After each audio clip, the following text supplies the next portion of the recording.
اعوذ باللہ من الشیطان الرجیم بسم اللہ الرحمن الرحیم۔ اسلامی ریاست کے حوالے سے جتنی باتیں آئیں اس میں دو باتیں مزید نوٹ کر کے آگے چلتے ہیں۔ ایک یہ کہ کسی بھی ریاست میں عدلیہ کا کردار جو ہے وہ بہت ہی پائیوٹل رول ہوتا ہے، اس کا بڑا اہم رول ہوتا ہے۔ خاص طور پہ جو ملک کی سب سے اعلیٰ عدلیہ ہوتی ہے سپریم کورٹ، اس کا ڈول رول ہوتا ہے۔ ایک یہ کہ اس نے نچلی تمام جتنی بھی کورٹس ہوتی ہیں ان میں کوئی بھی اگر فیصلہ ہے تو نظر ثانی کے لیے اس کے پاس ریفر کیا جا سکتا ہے۔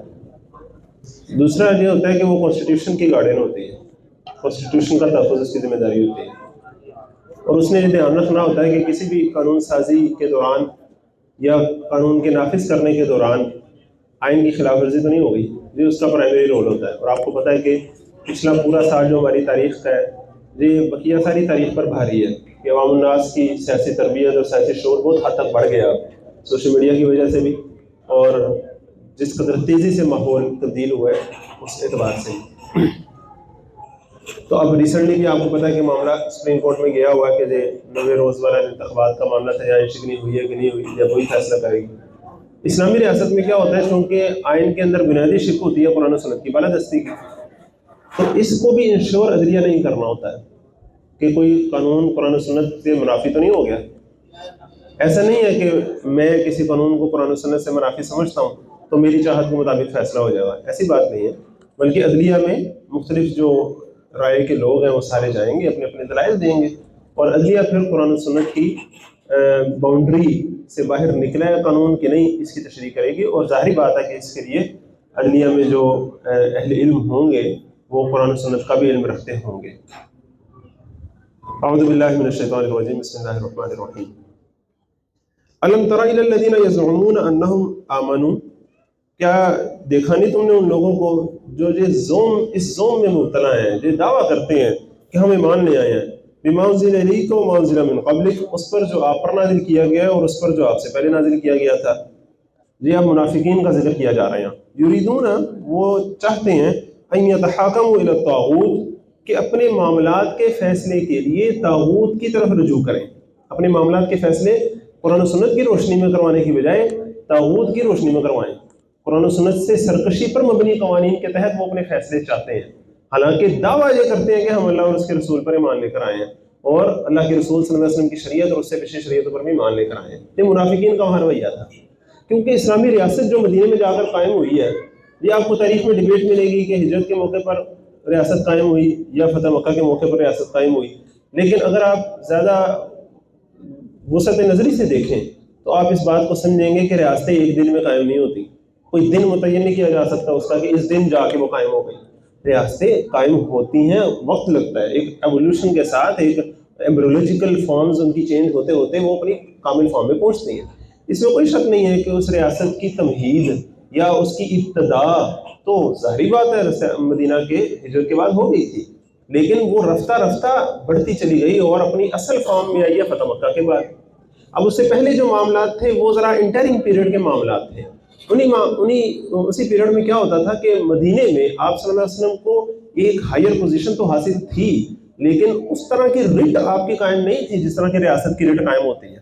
لہٰذا مدینے میں مختلف طرح کے عدالتیں قائم تھیں فیصلے کے لیے، یہود بھی وہاں موجود تھے، انہوں نے اپنی عدالتیں لگائی ہوئی تھیں، مسلمانوں کی اپنی عدالتیں تھیں، اور بالخصوص مسلمانوں میں سے بھی وہ لوگ جو مکے کی جو گورنمنٹ تھی جس سے پہلے، اس میں جو لوگ کچھ پوزیشن رکھتے تھے ان کو مدینے میں بھی کچھ پوزیشن حاصل تھی، جن میں بالخصوص حضرت ابوبکر صدیق رضی اللہ عنہ اور حضرت عمر رضی اللہ عنہ تھے، کیونکہ حضرت ابوبکر صدیق رضی اللہ عنہ مکے کی جو گورنمنٹ تھی اسلام سے قبل کی، اس میں وہ چیف جج تھے، میں چیف جسٹس نہ بھی کہوں تو کم از کم چیف جج تو وہ تھے، اور حضرت عمر رضی اللہ عنہ کا بھی بہت بڑا ایک رول تھا، وہاں کے سفیر تھے۔ تو اب مدینے میں آ کر حضرت عمر رضی اللہ عنہ، حضرت ابوبکر صدیق رضی اللہ عنہ، آپ صلی اللہ علیہ وسلم، یہ سب اویلیبل آپشنز تھے مسلمانوں کے پاس اپنا فیصلہ کروانے کے لیے، and it was quite understood کہ حضرت عمر رضی اللہ عنہ اور ابوبکر صدیق رضی اللہ عنہ جب بھی کوئی فیصلہ کرتے تھے تو وہ ریفر آپ صلی اللہ علیہ وسلم کی طرف کیا جا سکتا تھا۔ اسی طرح یہود جو ہیں وہ بھی اپنے فیصلے کیا کرتے تھے، اپنی ان کی عدالتیں تھیں۔ اب منافقین کیا کرتے تھے؟ منافقین چاہتے تھے کہ ہم وہ فیصلہ مسلمانوں کی عدالتوں سے نہ کروائیں، وہ جا کے یہودیوں کی عدالتوں سے کروائیں۔ اس کی وجہ کیا ہے؟ انہیں پتا تھا کہ مسلمانوں کی عدالتوں میں تو قانون کی حکمرانی ہے، میرٹ ہے، جسٹس ہے، یہاں تو ہم جھوٹے ہیں تو ہم نے پکڑا جا رہا ہے، یہاں نہ ہماری رشوت چلنی ہے، نہ اقربا پروری چلنی ہے، ہماری مرضی کے فتوے ادھر سے نہیں نکلنے۔ ہمیں اپنی مرضی کے فیصلے مل سکتے ہیں یہودیوں کی عدالتوں سے، لہٰذا وہ جا کے ادھر سے فیصلہ کروانا چاہتے تھے. اس کی طرف اشارہ کیا جا رہا ہے کہ وہ کہتے تو ہیں کہ ہم اللہ اور اس کے رسول کے اوپر ایمان لائے ہیں، لیکن چاہتے یہ ہے کہ فیصلے وہ طاغوت سے جا کے کروائیں. وقد امروا ان یکفروا به، حالانکہ انہیں حکم دیا گیا تھا کہ طاغوت کا انکار کریں. ویرید الشیطان، اور شیطان چاہتا ہے ان یضلهم ضلالا بعیدا، کہ انہیں بھٹکا کر گمراہی میں بہت دور لے جائے. وَإِذَا قِيلَ لَهُمْ تَعَالَوْا، اور جب ان سے کہا جاتا ہے کہ آؤ إِلَىٰ مَا أَنزَلَ اللَّهُ وَإِلَى الرَّسُولِ، اللہ کے نازل کردہ اور رسول صلی اللہ علیہ وسلم کی طرف. رَأَيْتَ الْمُنَافِقِينَ، تو تم دیکھو گے ان منافقوں کو، يَصُدُّونَ عَنْكَ صُدُودًا، کہ وہ رکے رہتے ہیں تمہارے پاس آنے سے بڑی سختی کے ساتھ. فَكَيْفَ إِذَا أَصَابَتْهُم مُّصِيبَةٌ، پھر کیا کیفیت ہوتی ہے ان کی جب ان پر کوئی مصیبت آ پڑتی ہے، بِمَا قَدَّمَتْ أَيْدِيهِمْ، بسبب اس کے جو ان کے اپنے ہاتھوں نے کیا ہوتا ہے. ثم جاؤ یحلفون، پھر وہ آتے ہیں آپ کے پاس قسمیں اٹھاتے ہوئے، باللہ، اللہ کی، ان اردنا الا احسانا وتوفیقا، کہ نہیں ہمارا تو ارادہ صرف بھلائی تھا اور فریقین میں موافقت کروانا تھا. اب یہ کس واقعے کی طرف اشارہ ہے؟ بشر نامی ایک منافق تھا، اس کا ایک یہودی کے ساتھ جھگڑا ہو گیا. اب یہودی چاہتا تھا کہ فیصلہ کروایا جائے مسلمانوں کی عدالت سے، کیونکہ یہودی حق پر تھا، اسے پتا تھا میں حق پر ہوں تو حق مجھے ملنا ہے مسلمانوں کی عدالت سے. منافق کو پتا تھا میں حق پر نہیں ہوں تو وہ چاہتا تھا میں مسلمانوں کی عدالت میں نہ جاؤں، میں یہودی عدالت میں چلا جاؤں یا کہیں اور ادھر ادھر نکل جاؤں.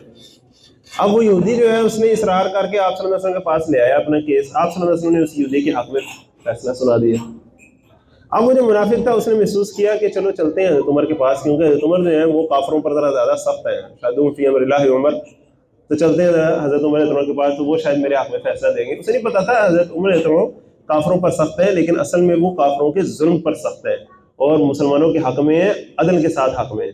تو جب وہ گئے عمر اتنوں کے پاس تو یہودی نے اپنا سارا، جب منافق نے جب اپنا سارا کیس سنایا تو یہودی نے آخر میں کہا کہ سر میری پاس ایک بات سن لیں کہ یہ فیصلہ پہلے اللہ کے رسول میرے حق میں کر چکے ہیں.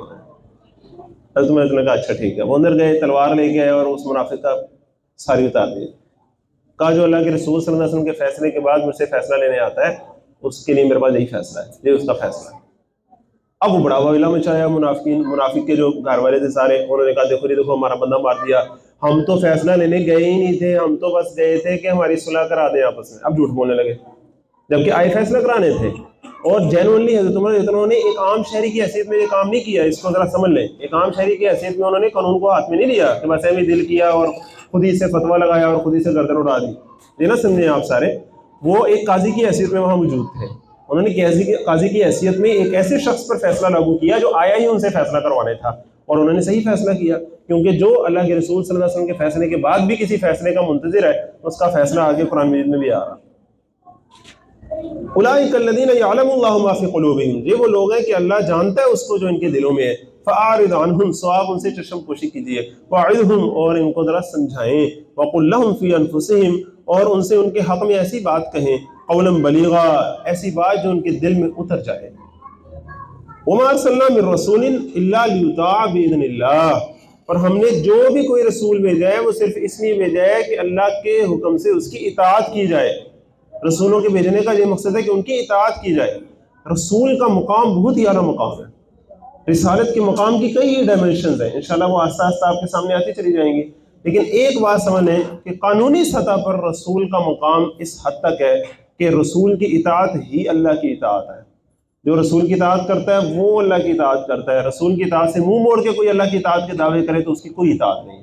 وما ارسلنا من رسول الا لیطاع باذن اللہ ولو انہم اذ ظلموا انفسہم، اور اگر یہ لوگ جب ظلم کر بیٹھے تھے اپنی جانوں پر، جاؤکا، یہ آپ کے پاس آتے، فاستغفروا اللہ، اور اللہ سے معافی مانگتے، واستغفر لهم الرسول، اور رسول بھی ان کے لیے معافی مانگتے، لوجدوا اللہ توابا رحیما، تو یقیناً اللہ کو بڑا معاف کرنے والا اور رحم کرنے والا پاتے.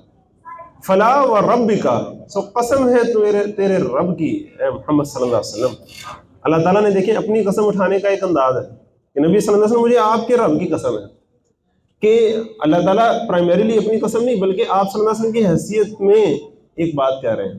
تو آپ صلی اللہ علیہ وسلم کے رب کے طور پر قسم اٹھا رہے ہیں اپنی. فلا وربک لا یؤمنون، یہ ہرگز مومن نہیں ہو سکتے، حتی یحکموک، جب تک کہ یہ آپ کو فیصلہ کرنے والا تسلیم نہ کریں، فیما شجر بینہم، اپنے باہمی اختلافات میں. ایک شخص ہے وہ اپنی ذاتی زندگی میں جب کوئی طے کرنے لگے کہ میں نے یہ کرنا ہے کہ یہ کرنا ہے، تو وہ دیکھے کہ آپ صلی اللہ علیہ وسلم نے کیا کہا ہے. میاں بیوی کا آپس میں مسئلہ ہو گیا تو مسئلہ حل کرنا ہے تو آپ صلی اللہ علیہ وسلم نے کیا کہا ہے؟ دو لوگوں کا لین دین تھا، آپس میں مسئلہ ہو گیا تو دیکھیں آپ صلی اللہ علیہ وسلم نے کیا کہا ہے؟ حاکم اور محکوم کا، حکومتوں کا آپس میں مسئلہ ہو گیا، عوام الناس اور حکومتوں کا ایک مسئلہ کھڑا ہو گیا، دیکھیں آپ صلی اللہ علیہ وسلم کی شریعت اس بارے میں کیا کہتی ہے۔ جب تک بھی ایسے نہیں دیکھیں گے انفرادی سے اجتماعی سطح پر، یہ مومن نہیں ہے۔ ثم لا یجدوا فی انفسہم حرجا، پھر اپنے دلوں میں کوئی کھٹک بھی محسوس نہ کریں مما قضیت، اس پر جو آپ نے فیصلہ کیا ہو، ویسلموا تسلیما، اور تسلیم کریں اسے جیسا تسلیم کرنے کا حق ہے، پھر یہ مومن ہے۔ ایسے مومن نہیں ہو سکتے۔ آپ اندازہ کریں اس میں صرف اطاعت نہیں ہے، خوش دلی کے ساتھ، محبت کے جذبے کے ساتھ اطاعت آ رہی ہے اس میں، مارے باندھے کی نہیں، مجبوری کی نہیں۔ وَلَوْ أَنَّا كَتَبْنَا عَلَيْهِمْ، اور اگر کہیں ہم نے انہیں حکم دیا ہوتا أَنِ اقْتُلُوا أَنفُسَكُمْ کہ اپنے آپ کو قتل کر دو، یہود کو جب انہوں نے بچڑے کو معبود بنایا تھا تو حکم ملا تھا نا انہیں، أَوْ اخْرُجُوا مِنْ دِيَارِكُمْ، یا نکل جاؤ اپنے گھروں سے، مَا فَعَلُوهُ إِلَّا قَلِيلٌ مِّنْهُمْ، تو یہ اس حکم پر عمل نہ کرتے مگر ان میں سے تھوڑے لوگ ہی۔ وَلَوْ أَنَّهُمْ فَعَلُوا، اور اگر یہ اس حکم پر عمل کرتے، ما یوعدون بہ، جس کی انہیں نصیحت کی جا رہی ہے، لکان خیر لہم، تو جو ان کے حق میں بہتر ہوتا۔ آپ صلی اللہ علیہ وسلم جو ان کو حکم دے رہے ہیں یہ ان کے لیے بہتر ہے، واشد تثبیتا، اور دین میں زیادہ ثابت قدمی کا ذریعہ ہوتا۔ وَإِذًا لَآتَيْنَاهُمْ، اور اس صورت میں ہم ان کو ضرور دیتے، من لدنا اجرا عظیما، اپنی جناب خاص سے ایک عظیم اجر، وَلَهَدَيْنَاهُمْ صِرَاطًا مُسْتَقِيمًا، اور انہیں ہم لازماً ہدایت دیتے صراط مستقیم کی۔ وہ صراط مستقیم کیا ہے جس کو ہم نے اهدنا الصراط المستقیم میں بھی مانگا تھا؟ وَمَن يُطِعِ اللَّهَ وَالرَّسُولَ، جس نے اطاعت کی اللہ اور اس کے رسول کی، فَأُولَٰئِكَ مَعَ الَّذِينَ، سو یہی وہ لوگ ہیں جو ساتھ ہوں گے ان لوگوں کے، انعم اللہ علیہم، جن پر اللہ تعالیٰ نے انعام کیا ہے۔ انعمت علیہم مانگتے نا، یہاں اللہ تعالیٰ بتا رہے ہیں جن پر انعام کیا ہے یہ ان لوگوں کے ساتھ ہوں گے اگر یہ اللہ اس کے رسول کی اطاعت کریں گے۔ وہ لوگ کون ہیں؟ من النبیین والصدیقین والشہداء والصالحین، نبی ہیں، صدیقین ہیں، شہداء ہیں، صالحین ہیں، بڑی اعلیٰ شان والے لوگ جنت میں موجود ہیں۔ میں محسوس کرتا ہوں جنت کی ساری نعمتیں ایک طرف ہیں، لیکن وحسن اولئک رفیقا، یہ لوگ رفیق کے طور پر بڑے اچھے ہیں۔ ان لوگوں کی رفاقت یہ تھوڑی کوئی نعمت سے کم ہے۔ اندازہ کریں جنت میں نہریں ہوں گی، باغات ہوں گے، حوریں ہوں گی، سارا کچھ ایک طرف ہے۔ جنت میں حضرت عمر ہوں گے، حضرت بکر ہوں گے، حضرت علی ہوں گے، حضرت عثمان ہوں گے، حضرت مصعب ہوں گے، حضرت بلال ہوں گے۔ اور کیا چاہیے جنت میں؟ کچھ اور چاہیے؟ سب سے بڑھ کر نبی صلی اللہ علیہ وسلم ہوں گے، ان سے ملاقات کا موقع ہوگا۔ اندازہ کریں اس سے کوئی بڑی نعمت ہو سکتی ہے؟ اللہ تعالیٰ ہمیں اس کا شوق نصیب فرمائے۔ وحسن اولئک رفیقا، رفیق کے طور پہ یہ بڑے اچھے لوگ ہیں۔ ذالک الفضل من اللہ، یہ ہے فضل خاص اللہ کی طرف سے۔ وکفی باللہ علیما، اور بس اللہ ہی کافی ہے سب کچھ جاننے والا۔ یا ایھا الذین آمنوا، اے ایمان والو، خذوا حذرکم، اپنے ہتھیار سنبھال کے رکھو، سنبھالو اپنے ہتھیار۔ اور آج اس چیز کی آپ کو مجھے بڑی خاص ضرورت ہے۔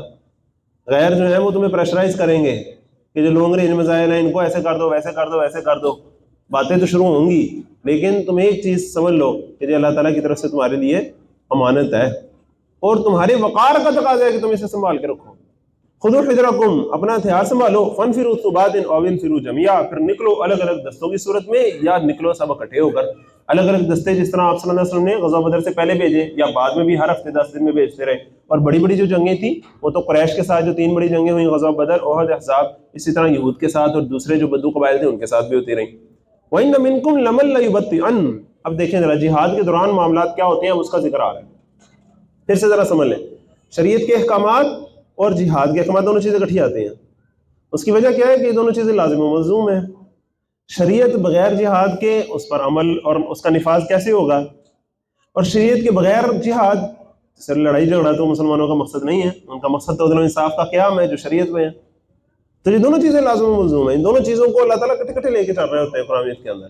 تو یہ دونوں چیزیں ہمیں علیحدہ علیحدہ نہیں محسوس ہونی چاہیے، کٹھے ہی ایک دوسرے کا لازمی تقاضے کے طور پر ہے۔ شریعت کا حکم آتا ہے ساتھ ہی جہاد کا ذکر آ جاتا ہے۔ جب جہاد کا ذکر آئے گا تو جہاد جان سے بھی ہوگا، مال سے بھی ہوگا، تو اللہ تعالیٰ کے راستے میں خرچ کرنے کا بھی ذکر آئے گا، خود اللہ تعالیٰ کے راستے میں ہجرت کرنے کی بات بھی آئے گی، اللہ تعالیٰ کے راستے میں نکلنے کی بات آئے گی، قتال کرنے کی بات آئے گی، ساری باتیں آئیں گی۔ اب یہاں دیکھیں ذرا کیا ہے، وَإِنَّ مِنْكُمْ لَمَن لَيُبَطِّئَنَّ، بے شک تم میں سے کوئی ایسا بھی ہے جو ضرور جان بوجھ کے پیچھے رہ جاتا ہے۔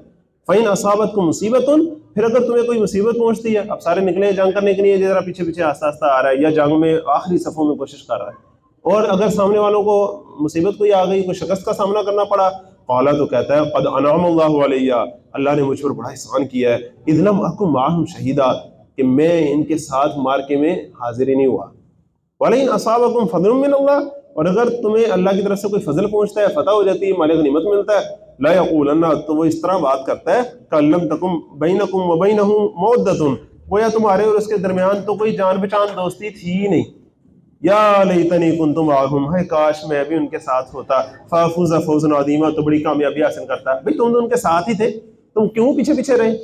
اب تو ایسے شو کر رہے ہیں جسے تمہیں پتہ ہی نہیں تھا کہ اللہ کے راستے میں جا رہے ہیں لوگ۔ فَلْيُقَاتِلْ فِي سَبِيلِ اللَّهِ، سو چاہیے کہ اللہ کے راستے میں جنگ کریں۔ الَّذِينَ يَشْرُونَ الْحَيَاةَ الدُّنْيَا بِالْآخِرَةِ، وہ لوگ جو دنیاوی زندگی کو آخرت کے بدلے بیچ چکے ہیں۔ وَمَن يُقَاتِلْ فِي سَبِيلِ اللَّهِ، اور جو اللہ کے راستے میں جنگ کرے گا، فَيُقْتَلْ أَوْ يَغْلِبْ، پھر وہ چاہے مارا جائے چاہے غالب آ جائے، فَسَوْفَ نُؤْتِيهِ أَجْرًا عَظِيمًا، تو ضرور ہم اسے اجر عظیم دیں گے۔ وَمَا لَكُمْ لَا تُقَاتِلُونَ فِي سَبِيلِ اللَّهِ، اور کیا ہو گیا تمہیں، تم اللہ کے راستے میں جنگ کیوں نہیں کرتے؟ وَالْمُسْتَضْعَفِينَ مِنَ الرِّجَالِ وَالنِّسَاءِ وَالْوِلْدَانِ، اور ان بے بس مردوں، عورتوں اور بچوں کی خاطر تم جہاد نہیں کرتے۔ الذین یقولون، جو فریاد کر رہے ہیں، ربنا اخرجنا من هذه القرية الظالم اهلها، ربا تو ہمیں اس بستی سے نکال دے جہاں کے رہنے والے ظالم ہیں۔ لوگوں پر ظلم ہو رہا ہے پوری دنیا میں، تمہیں ان کے ظلم کا خیال نہیں رہتا؟ تم راتوں کو ٹھنڈی نیند سو کیسے سکتے ہو؟ تمہیں خیال نہیں آتا لوگوں کے ساتھ کیا ہو رہا ہے، لوگوں کی بہنوں بیٹیوں کے ساتھ کیا ہو رہا ہے، ان کے جوانوں کو مارا جا رہا ہے، ان کے گھروں پہ قبضہ کیا جا رہا ہے، مسمار کیا جا رہا ہے، ان کو ان کے حق نہیں دیے جا رہے، اور تم یہاں سوئے رہو؟ کیا ہو گیا تمہیں؟ لڑتے کیوں نہیں؟ تم کھڑے کیوں نہیں ہوتے؟ وَاجْعَل لَنَا مِن لَّدُنْكَ وَلِيًّا، اور وہ دعا کرتے ہیں کہ ربا تو اپنی جناب سے ہمارے لیے کوئی حامی بنا دے، وَاجْعَل لَنَا مِن لَّدُنْكَ نَصِيرًا، اور ہمارے لیے اپنی جناب سے کوئی مددگار بنا دے۔ سوسائٹی میں دو طرح کے لوگ ہوتے ہیں، ایک تو وہ جو بالکل ہی پسے ہوتے ہیں، ان کے اندر استطاعت ہی نہیں ہوتی کہ وہ کچھ کر سکیں، ان کو تو ان کی استطاعت کے مطابق ہی مکلف ٹھہرایا جا سکتا ہے نا۔ لیکن وہ لوگ جو کچھ نہ کچھ استطاعت رکھتے ہیں اور وہ اپنی دنیا بنانے میں مصروف رہیں، اپنی مستیوں میں مصروف رہیں، دوسروں کے اوپر ہونے والا ظلم انہیں یاد نہ رہے، وہ سوچے کون سا ہم پر ہو رہا ہے، ہمارا تو کام چل رہا ہے نا۔ یہ بہت ہی مفاد پرستی کی بات ہے، بہت ہی مفاد پرستی کی بات ہے، اور یہ ایمان کے منافی ایک علامت ہے۔ اللہ تعالیٰ ہمیں اس سے بچنے کی توفیق عطا فرمائے۔ تو سوسائٹی کے وہ طبقات جن کو لگ رہا ہے کہ ہمارا کام تو چل رہا ہے نا، ان کی ذمہ داری ہے کہ وہ آگے بڑھے، اور جن کا کام نہیں چل رہا ان کی خاطر ان کے حق لے کے دیں انہیں۔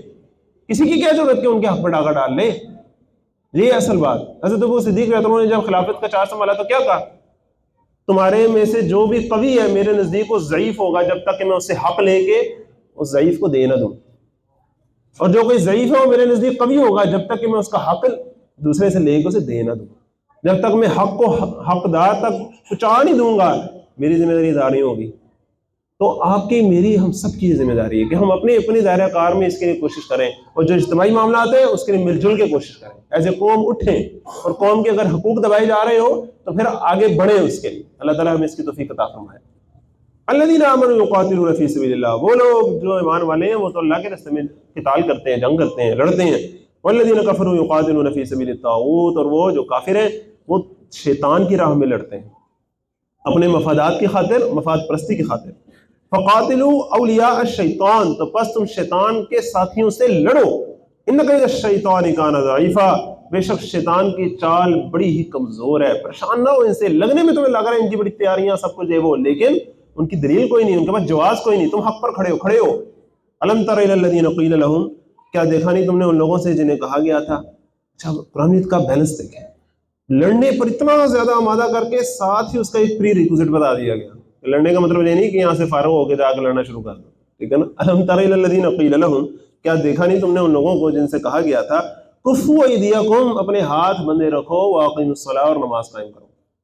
یہ جو صحابہ کی جنگوں کے واقعات ہم دیکھتے ہیں، یا کل ہم نے غزوات کا واقعہ دیکھا، پہلے دن نہیں ہو گیا، 13 14 14.5 15 سال، اتنے سال صحابہ نے صبر کیا ہے، مکے میں پوری ایک ٹریننگ سے گزرے، پورے ایک مرحلے سے گزرے ہیں۔ جب تک وہ نہ ہو اس کی نوبت نہیں آتی، اور اگر اس ساری تیاری کے بغیر ہی لڑائی شروع کر دی جائے تو پھر الٹا نقصان ہوتا ہے۔ خدا کے کام دیکھو، بعد کیا ہے اور کیا پہلے نظر آتا ہے مجھ کو بدر سے غار ہرا، پہلے غار ہرا ہے، پھر کوئی صفا ہے، پھر پورا شیب بنی ہاشم ہے، پھر حبشہ کی ہجرت ہے، پھر کیا کیا کیا کچھ ہے، پھر جا کے کہاں بات پہنچتی ہے اللہ تعالیٰ کے راستے میں لڑنے کی۔ اللہ تعالیٰ ہمیں آغاز سے کام کرنے کی توفیق عطا فرمائے۔ اور اس میں خاص بات کیا ہے؟ کفو ایدیکم، اپنے ہاتھ بندے رکھو، کنٹرول رکھو اپنے اوپر. یہ تھا صحابہ کا پورے 13 سال جو طرز عمل تھا. میں نے آپ سے پہلے ہی بات کی تھی نا، نظریاتی طور پر تو صحابہ نے جنگ شروع کی، نظریاتی طور پر. عملی طور پر وہ بالکل پیسو تھے. اب کفار نے کیا کیا؟ پہلے ان نظریات کا اپنے نظریات سے اور اپنی باتوں سے جواب دینے کی کوشش کی، لیکن محسوس ہوا کہ ہمارے نظریات کی تو کوئی بنیاد ہی نہیں اور ان کا نظریہ تو بڑا پختہ ہے. پھر انہوں نے اپنی باتوں سے آگے بڑھ کر ہاتھ چلانے شروع کیے، لیکن صحابہ نے اپنے ہاتھ بندے رکھے اور صرف اپنی بات سے ہی ان کا مقابلہ کرتے رہے. وہ لا الہ الا اللہ کا کلمہ ایسا مضبوط تھا کہ جس نے اکیلی اس کلمے نے ان کے سارے زور کا مقابلہ کیا، سارے ان کے تشدد کا مقابلہ کر کے دکھایا، اور انہوں نے اپنے ہاتھ بندے رکھے. یہ پورا 13 سال کا عرصہ تھا. اس دوران ہوتا کیا ہے؟ اقیم الصلاۃ، نماز کو قائم رکھنا. اب نماز کو قائم رکھنے کا ہاتھ بندے ہونے سے کیا تعلق ہے بھلا؟ نماز میں اللہ تعالیٰ جی پریکٹس نہیں ہماری کراتا ہاتھ باندھ کے ایسے ہم کھڑے ہو جاتے ہیں نا. اگر کوئی بندہ نماز پڑھا ہو، اسے ساتھ کوئی بندہ بیٹھا برا بھلا کہنے لگ جائے، وہ جواب دیتا نہیں دیتا نا، کنٹرول کرتا نا اپنے اوپر. اس طرح کنٹرول پیدا کرنا ہوتا ہے. اس طرح کوئی تمہیں برا کہے گا، کچھ کہے گا، سب کچھ تمہاری دن میں 5 دفعہ پریکٹس کرواتا ہے اللہ تعالیٰ. کفو ایدیکم کی کبھی اس کو سمجھو گے کرم. تو یہ ہے وہ صبر کی پریکٹس. یہ وجہ ہے کہ قرآن مجید نے صبر اور نماز کا کس طرح کمبینیشن رکھا ہے. وَاسْتَعِینُوا بِالصَّبْرِ وَالصَّلَاةِ، بالصبر والصلاۃ رکھا ہے نا، ان دونوں کمبینیشن، ان کا آپس میں تعلق ہے. تو کفو ایدیکم واقعی الصلاۃ، نماز قائم کرو، اور کفو ایدیکم، ہاتھ بندے رکھو. نماز تمہیں کیا کرے گی؟ اللہ سے جوڑے گی، تمہاری تربیت ہوگی. نماز دعوت کا بھی ایک ذریعہ ہے، خاموش دعوت ہے، پریکٹیکل دعوت ہے. لوگوں کو نظر آتا ہے دیکھو یار عبادت کرنے کا تو یہ طریقہ ہے. نماز تمہیں صبر بھی سکھائے گی، نماز تمہیں منظم بھی کرے گی. ایک نماز کیا کیا کچھ نہیں کرتی. تو یہ کرو، اور کفو ایدیکم، اپنے ہاتھ باندھے رکھو تاکہ عوامی حمایت تمہارے ہاتھ میں آ جائے. کیوں بھلا؟ مومنین کے لیے اللہ کی مدد کے بعد سب سے بڑی مدد جو ہوتی ہے وہ عوام الناس کی طرف سے مدد ہوتی ہے. اللہ تعالیٰ لوگوں کے دل ان کی طرف پھیر دیتا ہے. یہ ہوتی ہے مدد سب سے بڑی. اور اس کے لیے ضروری کیا ہوتا ہے کہ فوراً سے جواب کرنے چلے جانا، فوراً سے ریٹیلیٹ نہیں کرنا، بلکہ اپنا حوصلہ رکھنا ہے، کنٹرول رکھنا ہے. اور جب کسی جماعت پر، کسی گروہ پر حق پر ہونے کے باوجود ظلم و ستم ہوتا رہتا ہے اور وہ آگے سے ہاتھ نہیں اٹھاتی، اس کے مخالفین میں سے بھی لوگ کھچ کھچ کے اس کی طرف آ جاتے ہیں کہ یار چاہے ہمارے اس سے جزوی اختلافات ہوں لیکن اس پر ظلم ہو رہا ہے، ایسے نہیں ہونا چاہیے. اس بیچارے نے کیا کہا ہے، انہوں نے کیا کہا ہے. یہ دل کے اندر ایک آرزو پیدا ہو جاتی ہے جو اللہ تعالیٰ نے بنائی ہوئی ہے کام، یہ اللہ تعالیٰ کا بنایا ہوا ہے اصول ہے. لہٰذا اہل حق کو چاہیے کہ حق کی خاطر قربانی کرتے ہوئے اس طریقے پر عمل کریں. الم تر الی الذین قیل لهم کفوا ایدیکم واقیموا الصلاۃ وآتوا الزکاۃ، اور زکوٰۃ ادا کرتے رہو. فلما کتب علیہم القتال، پھر جو ہی انہیں جنگ کا حکم دیا گیا، اذا فریق منہم، تو ان میں سے ایک گروہ ایسا تھا، یخشون الناس، جو لوگوں سے ڈرتا ہے، کخشیت اللہ، ایسے جیسے اللہ سے ڈرنا چاہیے، او اشد خشیہ، بلکہ اس سے بھی زیادہ ڈرتا ہے. وقالوا، اور کہتا ہے، ربنا لما كتبت علينا القتال، ربا تو نے ہم پر جنگ کرنا فرض کیوں کر دیا، لولا اخرتنا الى اجل قریب، تو نے ہمیں تھوڑی مہلت اور کیوں نہیں دی، تھوڑا ڈیلے کیوں نہیں کیا اپنے اس حکم کو. قل، ان سے کہیے، متاع الدنیا قلیل، دنیا کا ساز و سامان تو بڑا تھوڑا ہے، والآخرۃ خیر لمن اتقى، اور آخرت بہت بہتر ہے ان کے لیے جو تقوی اختیار کرتے ہیں. ولا تظلمون فتیلا، اور تم پر ذرہ برابر بھی ظلم نہیں کیا جائے گا. اینما تکونوا یدرککم الموت، جہاں کہیں بھی تم ہوگے تمہیں موت آ لے گی، موت سے نہ ڈرو. ولو کنتم فی بروج مشیدہ، اگرچہ تم مضبوط قلعوں کے اندر ہی کیوں نہ ہو. وان تصبهم حسنۃ، اور اگر ان موت سے ڈرنے والوں کو کوئی کامیابی حاصل ہوتی ہے، یقولوا، تو کہتے ہیں، ہذہ من عند اللہ، کہ یہ اللہ کی طرف سے ہے. وان تصبهم سیئۃ، اور اگر ان کو کوئی نقصان پہنچتا ہے، یقولوا ہذہ من عندک، تو یہ نبی صلی اللہ علیہ وسلم سے کہتے ہیں نعوذ باللہ کہ یہ آپ کی وجہ سے ہم پر مصیبت آئی ہے. یہ ان بدبخت لوگوں کا کردار ہوتا ہے کہ جو اصل میں اللہ سے ڈرنے کی بجائے موت سے ڈرتے ہیں، دنیاوی مفادات کو عزیز رکھتے ہیں. جب تحریک میں شامل ہوتے ہیں تو جب ان کو کوئی فتح ملے پھر تو کہتے ہیں ہاں اللہ کا بڑا شکر ہے، اور جب کوئی نقصان پہنچے تو اپنے لیڈر پہ ڈالتے ہیں، اپنے ساتھیوں پہ ڈالتے ہیں، اس کی کلیکٹیو رسپانسبلٹی نہیں اٹھاتے. اب اللہ تعالیٰ آگے سے کیا کہتے ہیں، قل، ان سے کہیے، کل من عند اللہ، سب کا سب اللہ کی طرف سے ہی ہے. فما لہؤلاء القوم، آخر کیا ہو گیا ان لوگوں کو، لا یکادون یفقہون حدیثا، کہ لگتا ہی نہیں کہ یہ کوئی بات سمجھیں گے. ما اصابک من حسنۃ فمن اللہ، جو بھی تمہیں کسی قسم کی بھی بھلائی پہنچتی ہے نا وہ اللہ کی طرف سے ہی ہوتی ہے، اس میں تو کوئی شک نہیں ہے. وما اصابک من سیئۃ، اور جو تمہیں کسی قسم کی برائی پہنچتی ہے، فمن نفسک، تو یہ تمہارے اپنے نفس کی طرف سے ہوتی ہے، تم نے کوئی غلطی کی ہوتی ہے تو ہوتی ہے. اس بات کو سمجھ لیں، جس طرح پانی نشیب کی طرف بہتا ہے، چیز نیچے کو گرتی ہے، گریوٹی کا اصول اللہ تعالیٰ نے بنایا ہے نا، دھواں اوپر کو اٹھتا ہے، یہ اصول اللہ تعالیٰ نے فزیکل بنا دی ہیں. اللہ تعالیٰ نے اس طرح کے اصول بنا دیے ہیں کہ جو بندہ حق کی خاطر کوشش کرتا ہے، اپنے مفادات سے بالاتر ہو کر حق طریقے سے کوشش کرتا ہے، اس کا غلبہ ہونا ہی ہونا ہوتا ہے، اس میں کوئی دو رائے ہے ہی نہیں۔ اللہ تعالیٰ نے اصول بنا دیا، اور وہ اصول کون سے ہیں وہ قرآن مجید اور سیرت کے اندر ہمیں بتا دیے۔ اب جب ہم ان اصولوں سے انحراف کرتے ہیں تو ہم پر کوئی مصیبت آتی ہے، ہم کبھی ان اصولوں سے انحراف نہ کریں تو پھر بلے ہی بلے ہوتے ہیں۔ اللہ تعالیٰ ہمیں ان اصولوں پر عمل کی توفیق عطا فرمائے۔ وَأَرْسَلْنَاكَ لِلنَّاسِ رَسُولًا، اور ہم نے آپ کو لوگوں کے لیے رسول بنا کر بھیجا ہے۔ وَكَفَىٰ بِاللَّهِ شَهِيدًا، اور اللہ اس بات پر گواہ کے طور پر کافی ہے۔ مَن يُطِعِ الرَّسُولَ فَقَدْ أَطَاعَ اللَّهَ، جس نے رسول صلی اللہ علیہ وسلم کی اطاعت کی تو در حقیقت اسی نے اللہ کی اطاعت کی۔ اللہ تعالیٰ کی اطاعت اور عبادت وہ تو آئیڈیلی سب سے اونچی شے وہی ہے، لیکن پریکٹیکلی اس کا اظہار کیسے ہوگا؟ اس کا اظہار ہوگا آپ صلی اللہ علیہ وسلم کی بات مان کر۔ مَن يُطِعِ الرَّسُولَ فَقَدْ أَطَاعَ اللَّهَ وَمَن تَوَلَّىٰ، اور جو منہ موڑ گیا، فَمَا أَرْسَلْنَاكَ عَلَيْهِمْ حَفِيظًا، تو ہم نے آپ کو ان پر نگران بنا کر تو نہیں بھیجا، لہٰذا آپ پر کوئی ملامت نہیں ہے، وہ لوگ خود اپنا قصور کریں گے اور اپنا بھگتیں گے۔ تو ایک تو ہے آپ صلی اللہ علیہ وسلم کی وہ اطاعت جو اس زمانے میں صحابہ ڈائریکٹلی آپ صلی اللہ علیہ وسلم کو دیکھ کر کرتے تھے، ایسا ہی ہے نا، آپ صلی اللہ علیہ وسلم نے حکم دیا اور انہوں نے مان لیا۔ ایک ہے آپ صلی اللہ علیہ وسلم کا حکم کسی تک پہنچا ہے اور پھر اس نے مانا ہے، جس طرح اب آپ تک میرے تک آپ صلی اللہ علیہ وسلم کے احکامات پہنچ رہے ہیں نا، ہم نے بھی اللہ کے رسول صلی اللہ علیہ وسلم کی بات ماننی ہے۔ تو آپ صلی اللہ علیہ وسلم کا حکم نہ ماننا یہ پھر شریعت کے منافی بات ہے، اور پھر وہ اللہ کا بھی مطیع و فرمانبردار شخص نہیں ہے۔ اب آپ صلی اللہ علیہ وسلم کی بات نہ ماننے کے مختلف شیڈز ہو سکتے ہیں۔ ایک تو شیڈ ہوتا ہے کہ بھی سیدھے سیدھے ہی بندہ کہے کہ نہیں جی نعوذ باللہ، یہ کہے کہ میں اللہ تعالیٰ کی تو مانوں گا، قرآن کی تو مانوں گا، سنت کی کیوں مانوں جی؟ نعوذ باللہ ایسے بھی طبقات ہمارے ہاں پائے جاتے ہیں۔ اللہ تعالیٰ ہمیں ایسے لوگوں سے بچائے، اللہ تعالیٰ نے ہمیں ایسے لوگوں میں، اللہ کا شکر ہے، شامل تو نہیں فرمایا، ہمیں ایسے لوگوں سے بچائے۔ کچھ اور لوگ کیا ہوتے ہیں کہ وہ فتنہ ڈالنے کے لیے، لوگوں میں وسوسہ ڈالنے کے لیے طرح طرح کی باتیں کرتے ہیں، کہتے ہیں ہاں جی ہم آپ صلی اللہ علیہ وسلم پر تو ایمان لائے ہیں لیکن ہم بخاری پر نہیں مان لائے۔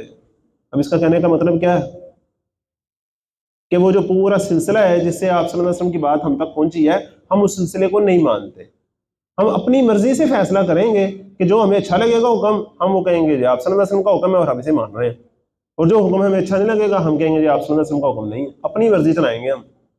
جبکہ شریعت میں اور پورے اسلام کی اس پوری تاریخ میں اللہ تعالیٰ نے حفاظت سے بندوبست کیا ہے اللہ کے رسول صلی اللہ علیہ وسلم کی ایک ایک عادت کو سنبھال کر آپ کے میرے تک پہنچانے کا، وہ پورا بندوبست ہے۔ اس میں اہل علم نے جہاں اختلاف کیا اس کی بھی لاجک ہے، اس کی بھی ریزننگ ہے، کس طرح انہوں نے کس چیز کو پریفر کیا ہے، کس چیز کو انہوں نے ضعیف قرار دیا ہے، کس چیز کو صحیح قرار دیا، حسن قرار دیا، ہر چیز کی انہوں نے حکمت اصول بنائے ہیں، پورا علم ہے۔ ایسے ہی کوئی بندہ بیٹھ کے ساری محنت کے اوپر پانی پھیرنے کی کوشش کرے تو وہ الٹا اپنے اوپر ہی پانی پھیرتا ہے۔ اللہ تعالیٰ ہمیں ایسے لوگوں سے بچائے۔ وَيَقُولُونَ طَاعَةٌ، اور وہ کہتے ہیں ہم فرما بردار ہیں۔ فَإِذَا بَرَزُوا مِنْ عِنْدِكَ، پھر جب چلے جاتے ہیں آپ کے پاس سے، بَيَّتَ طَائِفَةٌ مِنْهُمْ، تو ان میں سے ایک گروہ راتوں کو بیٹھ کے مشورے کرتا ہے، غیر الذی تقول، آپ کے کہے ہوئے کے خلاف، نبی صلی اللہ علیہ وسلم کا جو فرمان ہوتا ہے اس کے خلاف رات کو بیٹھ کے مشورے کرتا ہے، یار اب آپ صلی اللہ علیہ وسلم نے حکم تو دے دیا لیکن اب کیا کریں کہ یہ کسی طرح فیل ہو جائے سارا پلان۔ واللہ یکتب ما یبیتون، اور اللہ لکھ رہا ہے جو یہ مشورے کر رہے ہیں۔ فاعرض عنہم، سو آپ ان کی پرواہ نہ کریں، وتوکل علی اللہ، اور اللہ پر بھروسہ کیجیے، وکفی باللہ وکیلا، اور اللہ کارساز کے طور پر کافی ہے۔ افلا یتدبرون القرآن، ان کو مسئلے کیوں پیش آ رہے ہیں بھلا؟ افلا یتدبرون القرآن، یہ لوگ قرآن میں ذرا بھی غور نہیں کرتے۔ ولو کان من عند غیر اللہ، اگر یہ قرآن غیر اللہ کی طرف سے ہوتا، لوجدوا فیہ اختلافا کثیرا، تو یہ اس میں بہت زیادہ اختلاف پاتے ہیں۔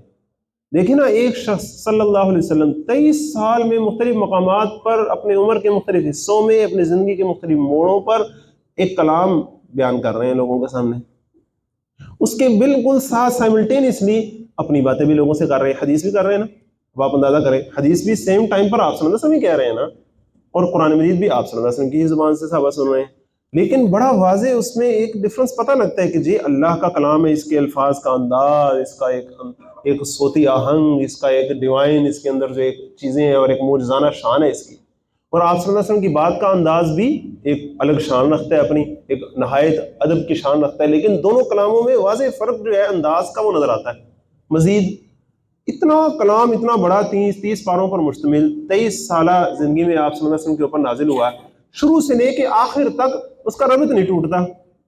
سوچیں اگر کوئی بندہ خود سے شاعری کر رہا ہو تو وہ تو جب 40 سال کی عمر میں ہو تو کچھ باتیں کہے، 60 سال کی عمر تک پہنچتے پہنچتے اس کا ذہن تبدیل ہو گیا ہو، بہت سی چیزیں، زندگی کے حالات تبدیل ہوتے ہیں، لیکن آپ صلی اللہ علیہ وسلم اگر اپنے پاس سے کہہ رہے ہوتے تو ایسا ہوتا نا.